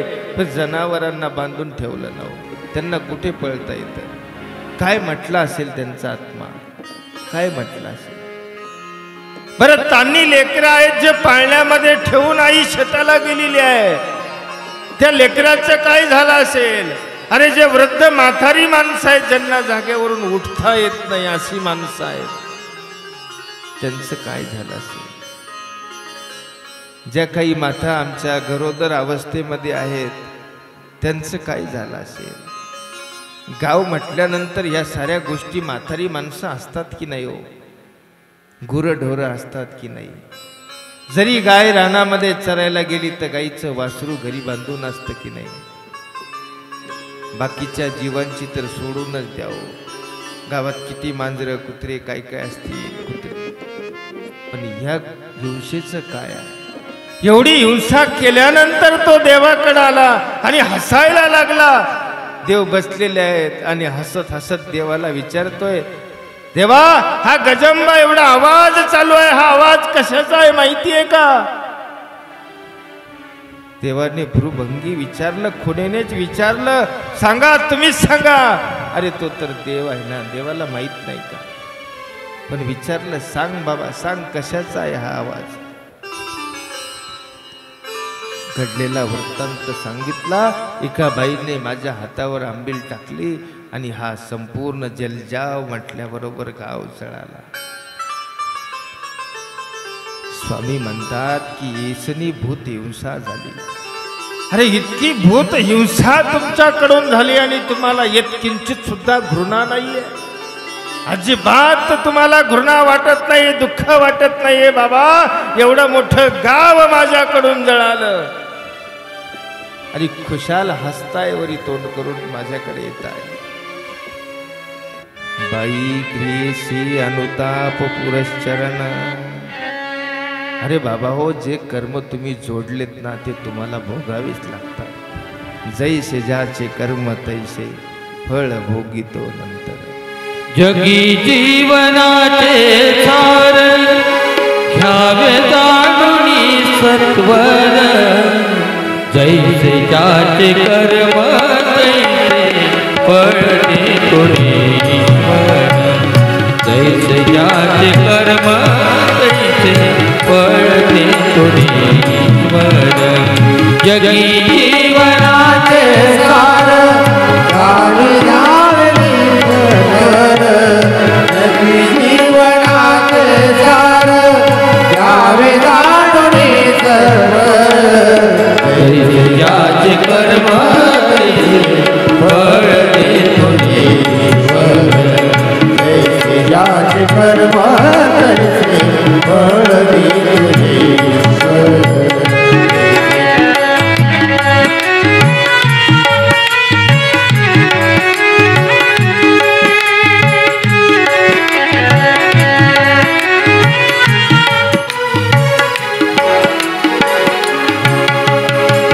क्षणिक सुखासाठी अपुल्या कोणी होतो नीती भ्रष्ट.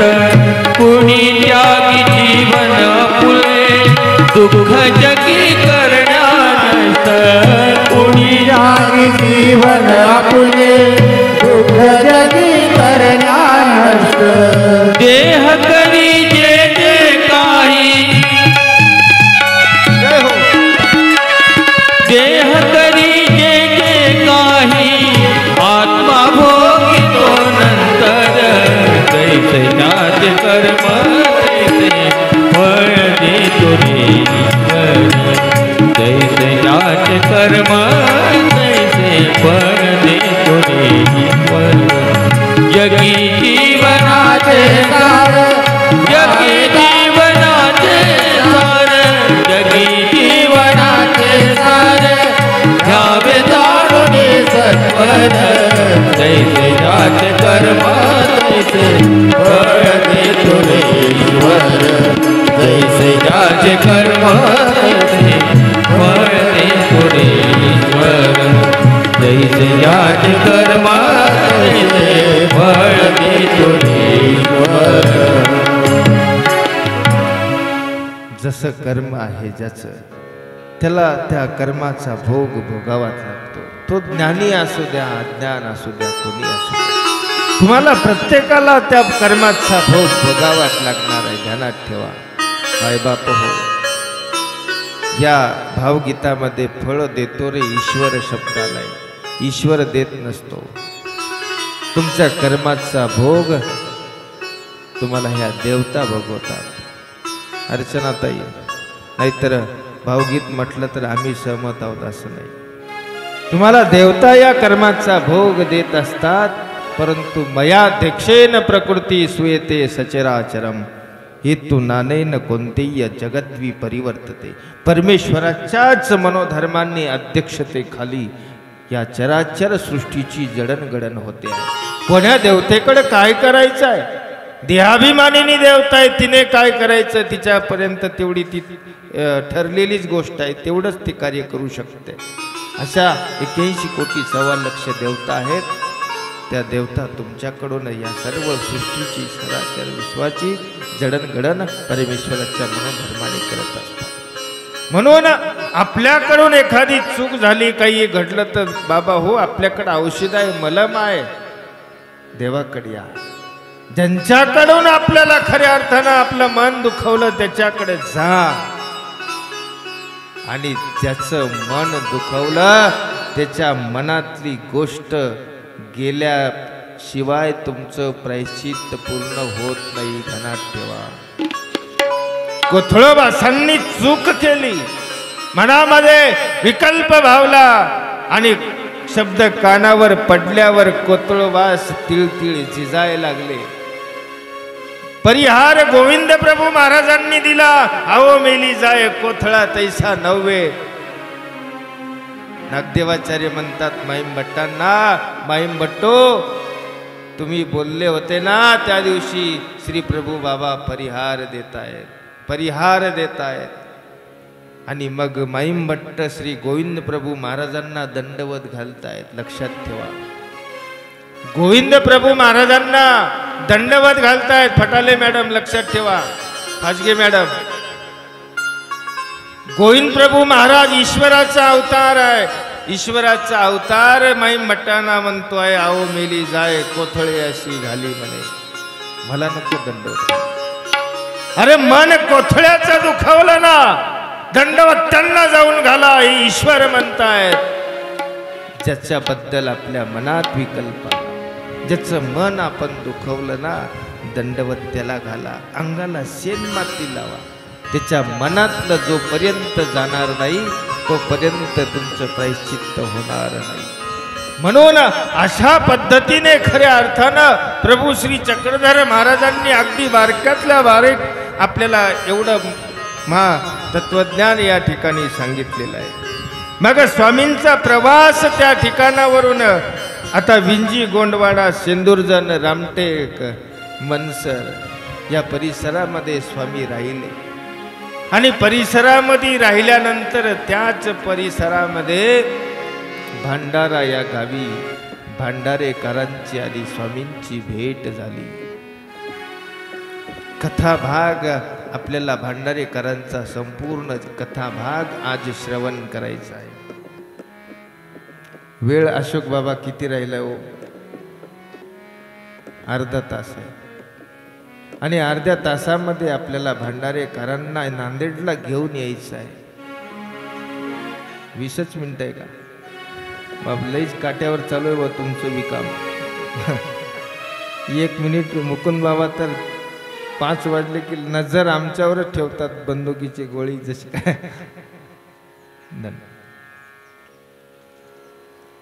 आदरणीय आमचे परमस्नेही महंत श्री कमलाकर बाबाजी आलेले आहेत. एकदा आपण बाबांसाठी टाळ्या वाजवायच्या आहेत. चक्रधरा श्री चक्रधरा जय जय भोला चक्रधरा. चक्रधरा श्री चक्रधरा जय जय भोला चक्रधरा. चक्रधरा जय जय भोला चक्रधरा. चक्रधरा श्री चक्रधरा जय जय भोला चक्रधरा.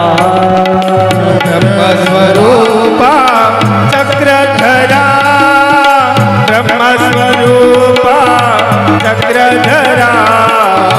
ब्रह्मस्वरूपा चक्रधरा, ब्रह्मस्वरूपा चक्रधरा. मालनी नंदन चक्रधरा, मालनी नंदन चक्रधरा. मालनी नंदन चक्रधरा, मालनी नंदन चक्रधरा. चक्रधरा श्री चक्रधरा जय जय भोला चक्रधरा. चक्रधरा श्री चक्रधरा जय भोला चक्रधरा. चक्रधरा श्री चक्रधरा जय जय भोला आणि भांडाऱ्याला सर्वज्ञ श्री चक्रधर स्वामी महाराज आले भांडारेकार. अरे आपल्या आत्म्याचं कल्याण शोधत होते, जीवन मुक्तीचं लक्षण शोधण्यामध्ये गुंग आहे. देव दारावर आले, भिक्षा शब्द उच्चारला, पण भांडारेकरांचं लक्ष नव्हतं. पत्नीने भिक्षा वाढल्यानंतरही त्यांनी बघितलं नाही वरी कोण आलेला आहे. भिक्षा वाढली, आता निघायची वेळ आली. स्वामी म्हणतात, भट्टो मागील फांकी बघा. अरे मागचं पान उघडा, तुम्ही फार पुढे चाललात. माणसालाही गडबड झालेली आहे. कमी दिवसामध्ये खूप मोठं श्रीमंत व्हावं वाटतं, आहे की नाही? बरोबर आहे. पुढं चालतो, पुढं पुढं पुढं. अरे पण काही मागही बघा, सिंहावलोकन करा, पाठीमागे वळून बघा. सिंह जेव्हा रस्त्याने चालतो तेव्हा क्षणाक्षणाला पाठीमागे वळून पाहतो, म्हणून सिंहावलोकन म्हटलेलं आहे. आणि असा शब्द आल्याबरोबर भांडारेकरांनी मागचं पान उलटलं आणि जे उत्तर शोधत होते, हवं होतं तेच उत्तर मिळालं. आणि मग नजर वर टाकल्यानंतर मग स्वामींची श्रीमूर्त दिसली. विचारतायत मनातल्या मनात, अरे काळावर रुसले की काळ यांच्यावर रुसला? नेमकी भानगड काय आहे? आज तर सर्व सामान्यातला सामान्य माणूस त्या ठिकाणी राहतो, जगतो, खातो, पितो. एवढं सुंदर असलेलं देह यष्टी आहे, सुंदर असलेलं रूप आहे. कोण्या मातेच्या कोणती माता विसंबू शकते? विसंबली असेल या रूपाला बघून. काळ रुसला की काळावर रुसले.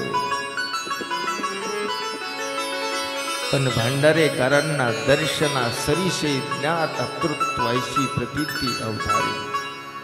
कळालं की हे माझे हितक्ष आहेत, माझा उद्धार यांच्यापासून होणार आहे. एका क्षणामध्ये भांडारेकरांना कळालं.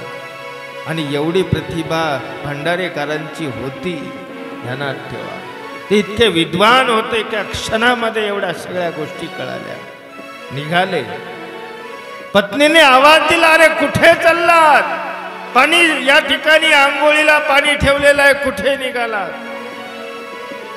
अरे आतापर्यंत तुमच्या सोबत होतो, राहिलो, पण आता ज्यांचे आहोत त्यांच्या सोबत निघालो.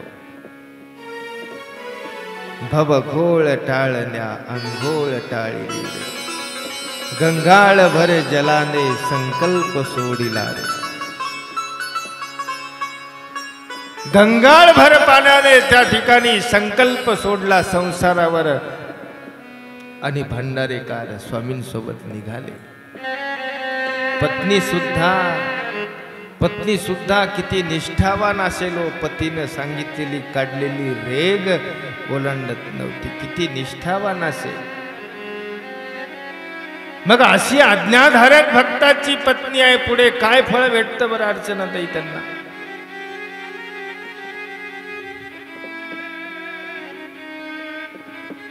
कोणाला सांगता येईल? अशी आज्ञाधारक जी पत्नी आहे तिला पुढे चालून काय फळ भेटेल? टाळ्या वाजवा अर्चनाताईसाठी. कारण विषय प्रेम ते दुर्लभ आहे. दुर्लभ म्हणजे सहजासहजी 99.99% भेटतच नाही. पण ज्यांना भेटलं त्यांच्या एवढा भाग्यवान जगात दुसरा कोणी नाहीये. ध्यानात ठेवा. ते कोणाला भेटतं? जी अशी भक्ताची आज्ञाधारक पत्नी आहे, परमेश्वराची पत्नी म्हणून तिचा जन्म होणार आहे. विषय प्रेम, सगळ्या प्रेमामध्ये श्रेष्ठ असलेलं प्रेम आहे ते विषय प्रेम. ही आज्ञाधारक पत्नी थांबलेली आहे, घरामध्ये गेली, काही एक शब्द बोलली नाही. भांडारेकरांचा प्रवास सुरू झाला. मौद्याला आले. भांडारेकरांना त्या ठिकाणी स्वामींची सेवा करताय. त्यांचा दिनक्रम असा होता, अगोदर उठावं सकाळी लवकर आणि स्वामींची व्यवस्था करावी, भिक्षा मागून आणावी, त्यातला चांगला पदार्थ स्वामींना द्यावा, मग आपण आरोग्यना करावी. संध्याकाळ झाली तशीच परिस्थिती, स्वामींना भिक्षा मागून आणायची, द्यायची. आणि संध्याकाळी झोपण्याच्या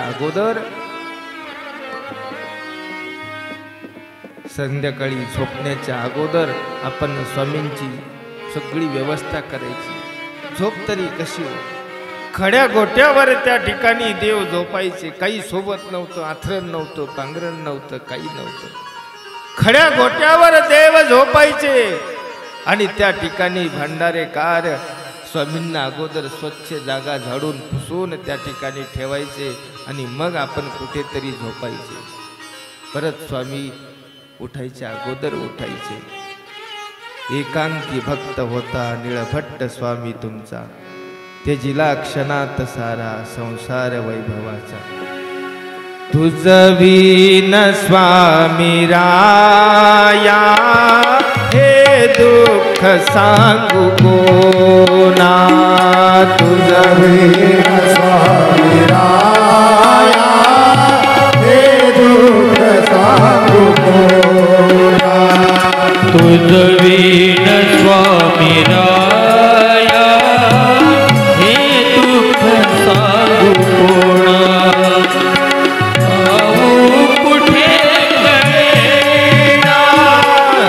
जाऊ कुठे कळेना, चरणासी ठाव जाना.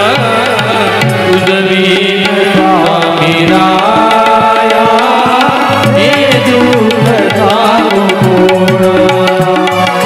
तुझ विन स्वामी राया हे दुःख सांगू कोणा.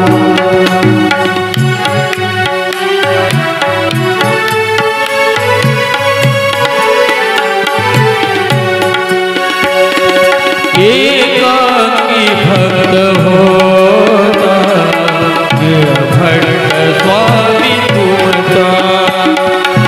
एकांकी भक्त होता निळभट्ट स्वामी तुमचा. त्यागी लक्षणात सारा संसार वैभवाचा. गणात सारा संसार वैभवाचा.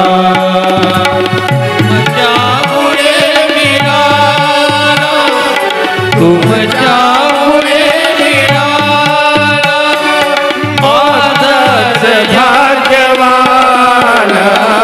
तुझ विन स्वामी राया हे दुःख सांगू कोणा. तुझ विन स्वामी राया हे दुःख सांगू कोणा. जाऊ कुठे कळेना, जाऊ कुठे कळेना, चरणासी ठाव जाना. तुझ विन स्वामी राया हे दुःख सांगू कोणा. तुझ विन स्वामी राया हे दुःख सांगू कोणा. आणि भांडारेकरांना सेवा करत असताना एक विंगुळी चावली हाताला. काय वेदना असतील, ज्याला विंचू विंगळी चावली त्याला माहिती असतात. भंडारेकरांना असह्य वेदना होत आहेत, पण ते सारं दुःख त्यांनी अंतकरणातून देवाला सांगितलं. देवा, तुमची स्तुती करू का? आणि देवाने सांगितलं, आतापर्यंतच्या इतिहासामध्ये अनेक लोकांनी देवाची स्तुती केली, पण खरी स्तुती ते भांडारेकारच करू लागले. त्यांच्यासारखी स्तुती कोणालाच जमली नाही असं देवांनी सांगितलं. काय स्तुती करतायत भांडारेकर, पण त्या स्तुतीचं वर्णन आमच्यापर्यंत आलं नाही. हे आमचं दुर्दैव आहे की काय स्तुती केली असेल भांडारेकरांनी, कोण्या शब्दामध्ये भगवंताचं वर्णन केलं असेल की देव कसा आहे, देव असा आहे, देव तसा आहे, काय वर्णन केलं असेल. मनाला सुद्धा कधी कधी प्रश्न पडतो की कुठे ना कुठेतरी समजा ही स्तुती देवाने सांगायला पाहिजे होती एखाद्या भक्ताला.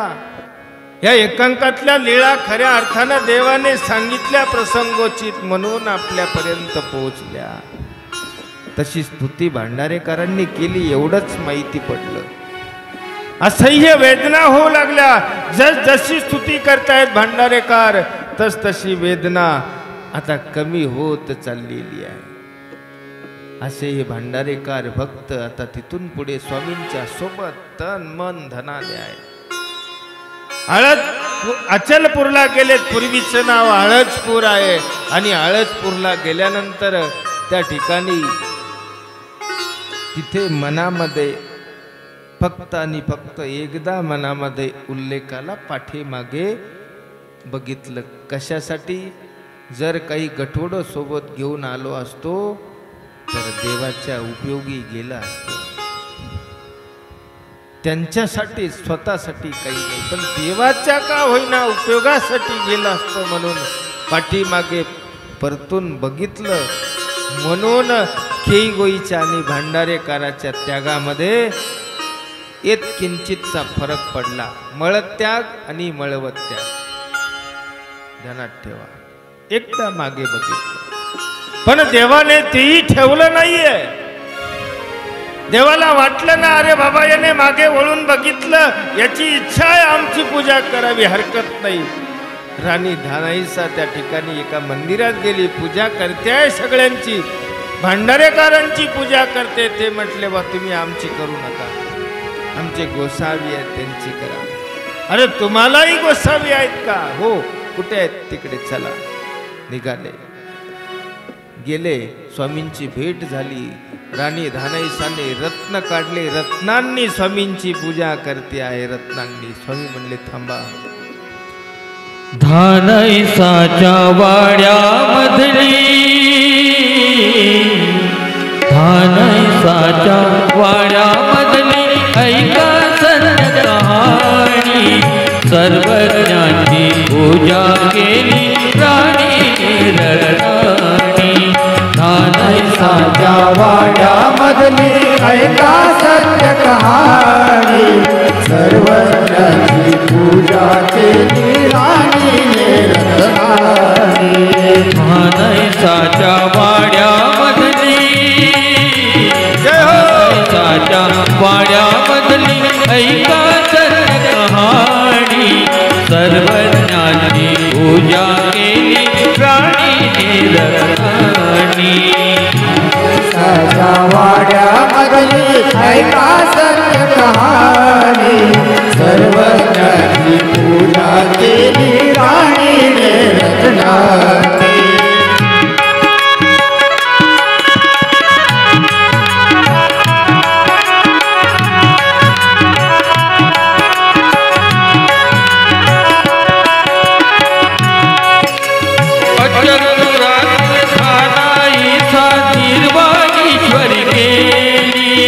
अचलपुरातील धानाईसा निर्वाणीश्वर केली.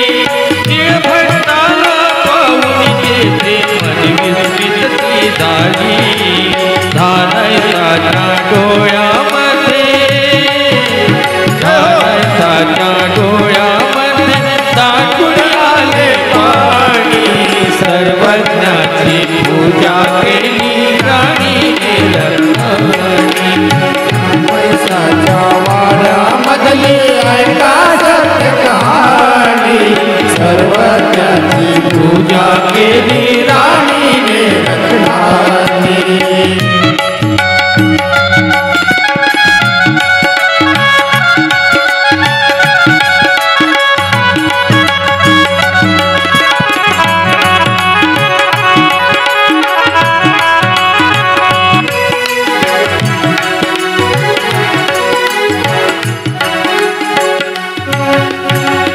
आणि म्हणून सर्वज्ञ श्री चक्रधर स्वामी महाराजांनी मनातला भाव जाणला आणि त्या ठिकाणी राणीला सांगितलं बाई थांबा. अरे तुम्हाला पूजा करण्याचं ज्ञान नाहीये, तुम्हाला पूजा करता येत नाही. पूजा करू ते सुद्धा भांडारेकरची जाणती. त्यांना माहिती आहे. त्यांच्याकडे द्या, ते पूजा करतील. तुमच्या हाताने त्यांच्याकडे द्या, ते आमच्या एकेका अवयवावर ठेवतील. पूजेचं ज्ञान तुम्हाला नाहीये. मग भांडारेकरांनी त्या बाईंनी हातात दिलं. भांडारेकरांनी एकदा स्वामींची पूजा केली. अरे अपेक्षा तर एकदाच केली होती, देवाने दोनदा करून घेतली. ती बाई स्वामींची पूजा झाल्यानंतर भांडारेकरांकडे आली, पूजा घ्या. ते म्हटले तुम्ही सरळ आम्हाला जेवढी द्यायची रे तेवढी आमच्या हातात द्या. आता तसं होतं, ऐकत नाही आमचे मुकुंद बाबा. आता तुम्ही बी मला कोणी साथ देईना, नाहीतर गुरु आहेत आमचे एवढे सगळे ज्येष्ठ श्रेष्ठ आहेत, हे पूजा घेऊन येतात आणि लगेच जातात, ऐकत बी नाही. लय जोर द्यायला गेलं तर आपलं एखादं हाडबीड मोडून जाईल. काय करावं मग आता त्याच्यावर? आता काय करावं बा? काय काहीतरी उपाय काढावा लागेल की नाही, नाही तर माझ्यासारख्याची फसगत होऊन चालली. म्हणून या ठिकाणी आपल्याला आपल्या विषयाकडे परत वळायचं आहे की बाबा जे काही पूजा द्यायची ना, मी तेवढ्या योग्यतेचा नाही, पात्रतेचा नाही, तुम्ही माझ्या हातात द्या. थानाईसाने सगळे गठोडं भांडारेकराकडे दिलं. रत्न होते ते घेतले. ते तर मालकीचे झाले ना. परत स्वामींची पूजा केली. चांगल्या गोष्टी आपण देवाला कबूल करा, मनात ठेवा. बाबा मी जाधववाडीच्या आश्रमला पंगत करेल, वांबोरी आश्रमला पंगत करेल. अरे तुमची परिस्थिती नाहीये, नसू द्या. मार्गाच्या ठिकाणी पंगत करण्याचा सुयोग तुम्ही जेव्हा मनातून अंतःकरणातून खऱ्या अर्थानं तो संकल्प केला, भावला मनामध्ये, तर पूर्ण करून घेणारा कोण आहे? देव आहे. तू उभा ठाकला सिची पुरे, तू फक्त उभा ठाक. मग खरं ना, अशा चांगल्या गोष्टीचं नाही करत आपण कधी, संकल्प करत नाही, मनात आपल्याला इच्छाही होत नाही. होते का? नका घडू द्या. काय तुमचं बिघडलं का? काही काय बिघडलं? जर म्हटले बा मी जाधववाडीला पुढच्या वर्षी पंगत करेन, मग देवाला म्हणायचं ना बा आले तर करेल, तू दिलेच नाही. तिथं पंगत करायची म्हणजे 1,00,000-1,50,000 रुपये सरासरी खर्च लागतो, कारण मार्ग मंडळी भरपूर आहे. देवावर ठेवा ना तुम्ही. तुम्हाला काय बाबा, जर तेवढे पैसे आले तर करील, मग आल्यावर करायला पाहिजे की नाही? मग पुन्हा नाही तर मग पैसे दिले देवानं, दिले, करत नाही, आहे की नाही? करू पुन्हा करू, आताच कर, हे गेले पुन्हा करू म्हणतो माणूस. माणसाचा असा आहे, भरोसा नाही. अरे क्या भरोसा इस जिंदगी का, साथ देती नहीं ये किसी का.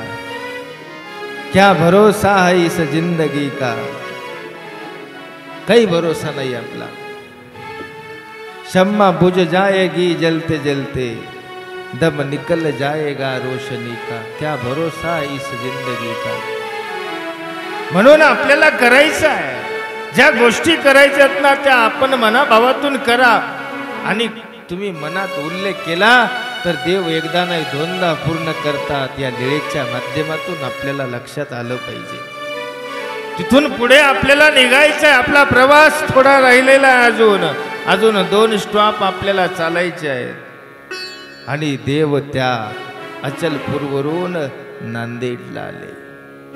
ज्या ठिकाणी आपण आज नांदेडला राहतो आहोत, नांदेडी भाव तीर्थी अवस्थान आहे. या ठिकाणी देव आलेले आहेत, नांदेडला राहिलेले आहेत. आणि या ठिकाणी राहिल्यानंतर भांडारेकर स्वामींच्या सोबत आहेत. या मंदिरामध्ये भांडारेकर सोबत आले. स्वामींना अवस्थान झालेलं आहे. स्वामींना भिक्षा मागून आणून खाऊ घालायचे भांडारेकर. आणि भिक्षेला जाताना देवाने सांगितलं अगोदर की अरे बाबा हो, काही एखादं कोणतं आश्चर्य कौतुक कोणतं पाहिलं तर तिकडे बोलू नका, बघू नका, जाऊ नका, वेधसा. आणि भिक्षेला निघाल्यानंतर मग बघितलं जाताना या बाजूला 3 नंबरची गल्ली कदाचित, आणि भिक्षेला तिकडे गेले. तिथे त्या ठिकाणी जाताना एका कोपऱ्यावर शाळा होती, पट्टी शाळा नवीन बांधलेली होती, उद्यापन झालेलं नव्हतं. आणि ती शाळा, त्या ठिकाणी विद्यार्थी त्या शाळेमध्ये बसलेले आहेत. मास्तर विद्यार्थ्यांना शिकवताय. अशा अवस्थेमध्ये हे जात होते. आणि जाताना बघितलं ती शाळा लखलख हलते आहे. पुन्हा बारकाईने बघितलं तर प्रत्येक खांबाला एक एक देवता आहे. ती शाळा हलवतायत. आणि आता पडणार तेवढ्यामध्ये भांडारेकरांनी सांगितलं, अरे पोरांनो बाहेर या, शाळा पडते, बाहेर या. ते सगळे पोरं घाबरले आणि ताबडतोब त्या शाळेच्या बाहेर निघाले. आणि काय आश्चर्य, ती शाळा पडली. त्या मास्तरांना, मुलांना आनंद झाला की अरे बरं झालं यांनी बघितलं, नाहीतरी शाळा आमच्यावर पडली असती, आम्ही गतप्राण झालो असतो. ते मुलं ताबडतोब घाबरले, घरी गेले. आणि घरी गेल्यानंतर मग आपल्या आईबापांना सांगू लागले, आज ना पहा, या पुरुषांमुळे आम्ही वाचलो, नाहीतर शाळा आमच्यावर पडली असती. मग आता त्या घरच्या लोकांनी भांडारेकरांचा आदरातिथ्य केलं. एका घरी केलं, दुसऱ्या घरी पिढी पाट गंध अक्षदा तांबूळ जेवायला मिष्टान्न सगळ्या गोष्टी दिल्या. भांडारेकरांची छाती फुलून गेली. वा माझ्यामुळे या एवढ्या लोकांचा जीव वाचला, त्यांच्या घरी चाललेत. मनामध्ये एक स्वाभिमान, मनामध्ये आनंद, त्यांना एक हे निर्माण झालं की बा सगळे लोक माझी पूजा अर्चा करताय. आणि अशा अवस्थेत भिक्षा घेऊन घरी आले.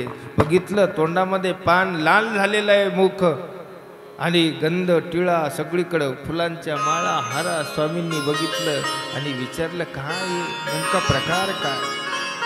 तेव्हा स्वामींनी सांगितलेली घटना, घडलेली घटना भांडारेकरांनी स्वामींना सांगितली.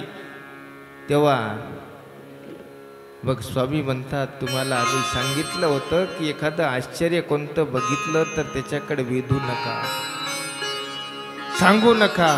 तुम्ही नको ते केलं. मग तुम्हाला आमचं सन्निधान हवंय की मानमान्यता हवी आहे? जी नको, या मानमान्यता नको. बरं, शाळा का हलवत होत्या देवता, हाही भाग महत्वाचा आहे. की नवीन घर बांधल्यानंतर जर घराचं उद्यापन केलं नाही, पारायण केलं नाही, वास्तुशांती नाही केली तर देवता घर पाडतात. कोणाकोणाची बाकी आहे? बाबा बसलेले आमचे सगळे. बरं, वास्तुशांती करावी लागते. ती वास्तुशांती जर नाही केली आणि त्या शाळेची वास्तुशांती केली नव्हती, उद्यापन केलं नव्हतं, म्हणून त्या देवता शाळा अशा लकलक हलवून पाडत होत्या. मग देवाने सांगितलं भांडारेकरांना, आजपासून अशा गोष्टी जर तुम्ही जर करत नसाल तर आमच्या सोबत तुम्हाला आम्ही ठेवू. हो म्हटले, ठीक आहे. आणि स्वामींच्या जवळ राहिले. 16 वर्षाचं सन्निधान भांडारेकरांना. काहीच मागितलं नाही भांडारेकरांनी, काहीच मागितलं नाही. देवाची सेवा करण्यामध्ये अखंड आयुष्य घालवलं, काही विचारलं सुद्धा नाही. हो, 16 वर्ष सोबत राहिले पण आपली पाठ दाखवली नाही. याचा अर्थ काय आहे? म्हणजे 16 वर्ष सोबत राहिले, पाठ बघितली नाही असं नाही आहे. पण एखादं कुठलं काम सांगितलं आणि नाही म्हटलं, नाही म्हणून वापस गेला, पाठ दाखवली याला म्हणतात. तसं नाही झालं 16 वर्षात. 16 वर्षामध्ये सांगण्याच्याही अगोदर भांडारेकरांनी स्वामींची सेवा केली आणि ज्या गोष्टी सांगितल्या त्या तर तंतोतंत पाळल्या. 16 वर्षात काही मागितलं नाही. परत कसलीही चिंता नसलेले मैम भट्टाय इतके भांडारेकर या ठिकाणी राहिले. आणि आता भांडारेकरांना आता एक बाहेर तिचा त्रास सुरू झाला आणि त्याच्यामध्ये इतके हतबल झाले. दिवसातून 2दा-3दा बाहेर जावं लागायचं, नंतर 5-6 वेळा बाहेर जावं लागायचं. क्षीण झाले, गळून गेले, तब्येत साथ देत नव्हती, खाल्लेलं पचत नव्हतं. मग अशा अवस्थेमध्ये कधी कधी भांडारेकरांचं कधी काय व्हायचं, कारण वय झालं, थकून गेले. माणसाचा ताबा शरीरावरचा मनावरचा सगळा सुटून जातो. कधी कधी स्वभाव त्यांना आपल्या कपड्यामध्येच व्हायचा. बघा ना, देव किती दयाळू आहे, किती मयाळू आहे. अरे या जीवाच्या उद्धारासाठी देवाने काही नाही केलं हो. बघा, 16 वर्ष भांडारेकरांनी सेवा केली. त्या भांडारेकराची सेवा अत्यंत दुर्घट सेवा माझ्या देवाने केली. ते कपडे घाण झालेले कपडे माझा देव हातामध्ये घेऊन नदीच्या काठावर जायचा आणि त्या भक्ताचे कपडे स्वच्छ करायचा. हा दयाळू असलेला देव. लोक तिरस्कार करायचे भांडारेकरांना, कारण दुर्गंधी सुटलेली होती, वास येत होता. घेऊन जा, इथून घेऊन जा, तिथे घेऊन जा. देवांनी या मंदिरातून उचलायचं, दुसऱ्या मंदिरात घेऊन जायचं. उचलता येत नव्हतं. एखाद्याला बोलवायचं, अरे या आमचा माणूस आहे, त्याला चालता येत नाही. स्वामींनी आपल्या पाटकुळीवर घेतलं, भांडारेकरांना पाटकुळीवर दुसऱ्या मंदिरात ठेवलं. इतकी दुर्घट प्रकारची सेवा केली भांडारेकरांची. काय भाग्याचा असेल तो जीव. अरे स्वतः परमेश्वर तुमची सेवा करतोय. परमेश्वर ते भाग्य आपल्याला जोडावं लागतं. आणि दररोज वस्त्र स्वामी धुवायचे, नदीवर जायचे, वस्त्र धुवायचे. भांडारेकरांचा आता अंत्य समय आलेला आहे. देव भांडारेकरांना म्हणतायत की भटो, काळ वंचना का कराना. अरे मी देव आहे, अनंत ब्रह्मांडाचा मालक आहे, ईश्वर आहे. मागा ना, आयुष्य मागून घ्या, मी द्यायला तयार आहे. मागा, आयुष्य मागा. पण भांडारेकर म्हणतात की जीची ही मांडी परत भेटेल काय. तुझ्या मांडीची उशी नशिबी कशी मिळे अम्हा.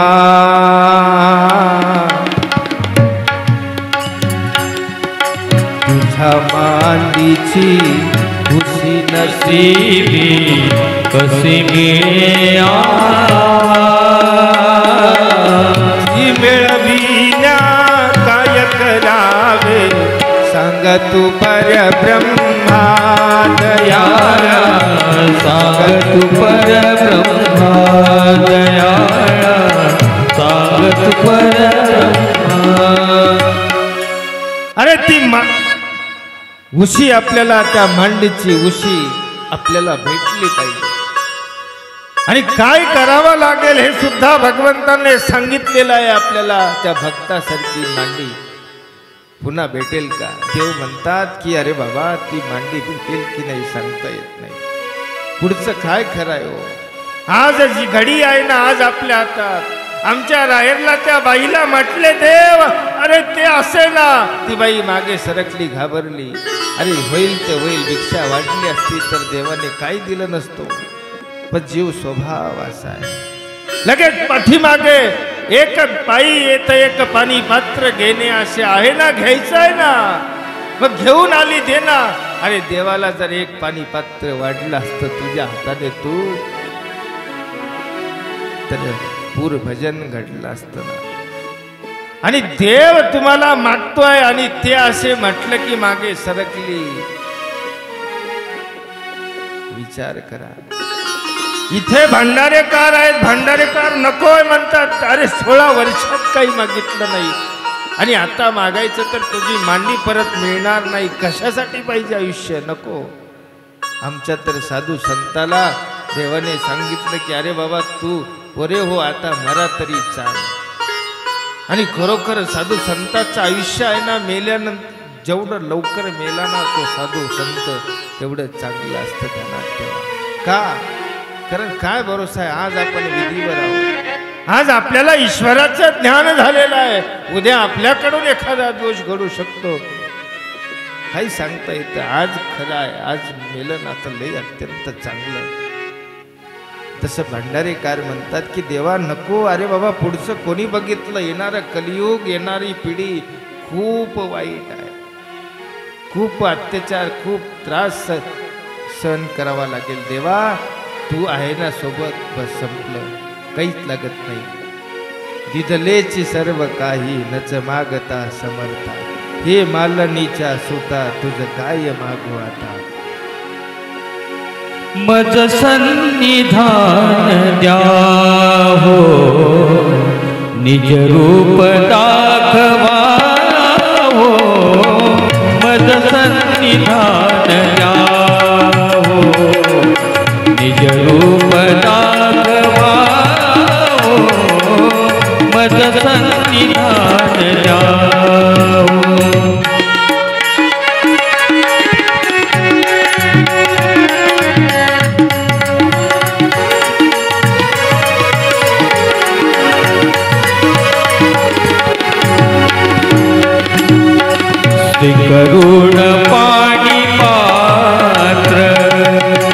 प्रेमास पात्र केले स्वीकरून पाणी पात्र प्रेमास पात्र केले त्या थोर बाई सारा कैवल्य दान दिले त्या थोर बाई सारा कैवल्य दान दिले गंगेत वाहताना गंगेत वाहताना साधा चितारिला हो मद सन्निधान द्या हो निज रूप दाखवा हो मद सन्निधान द्या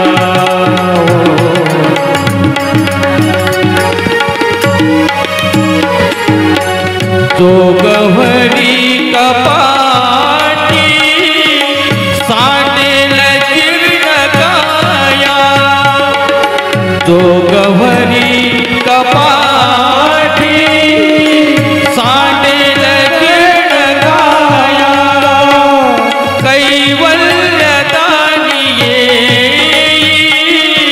तेथे दया सण्याया तेथे दया सण्याया सिद्धांत सांगुनिया सिद्धांत सांगुनिया का दूर चालला हो मद सन्निधान द्या हो निज रूप दाखवा हो मद सन्निधान द्या मद सन्निधान द्या मद सन्निधान द्या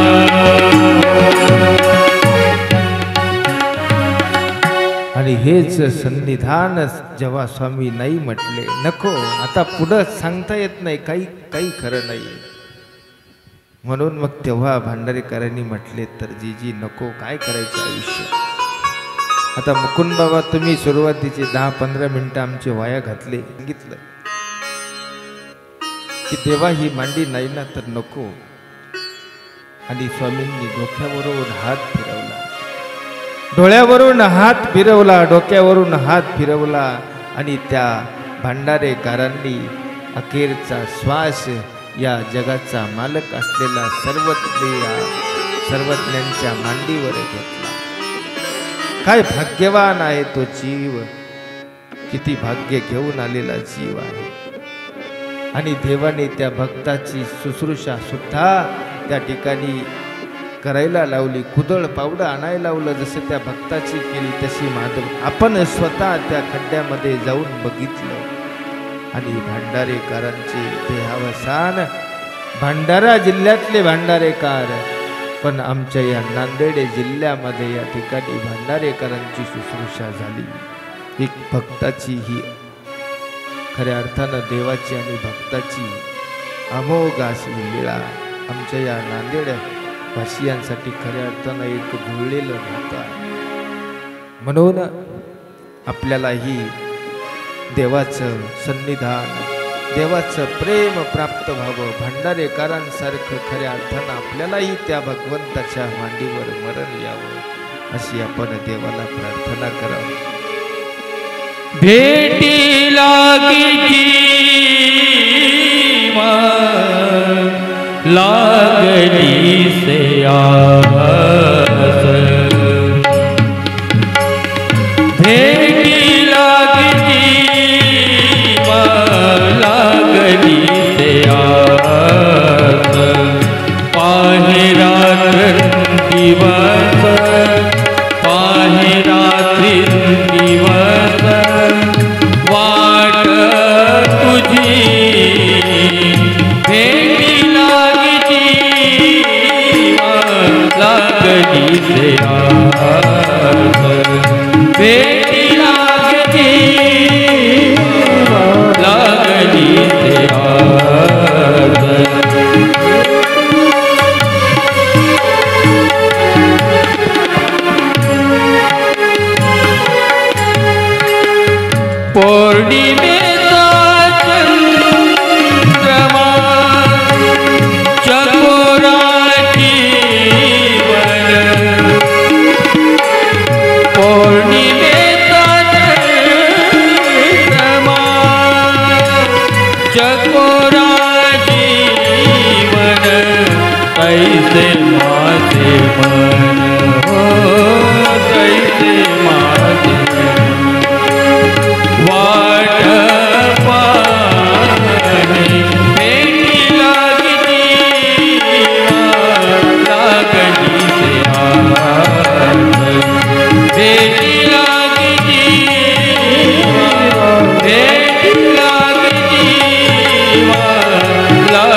सर्वज्ञ श्री चक्रधर स्वामी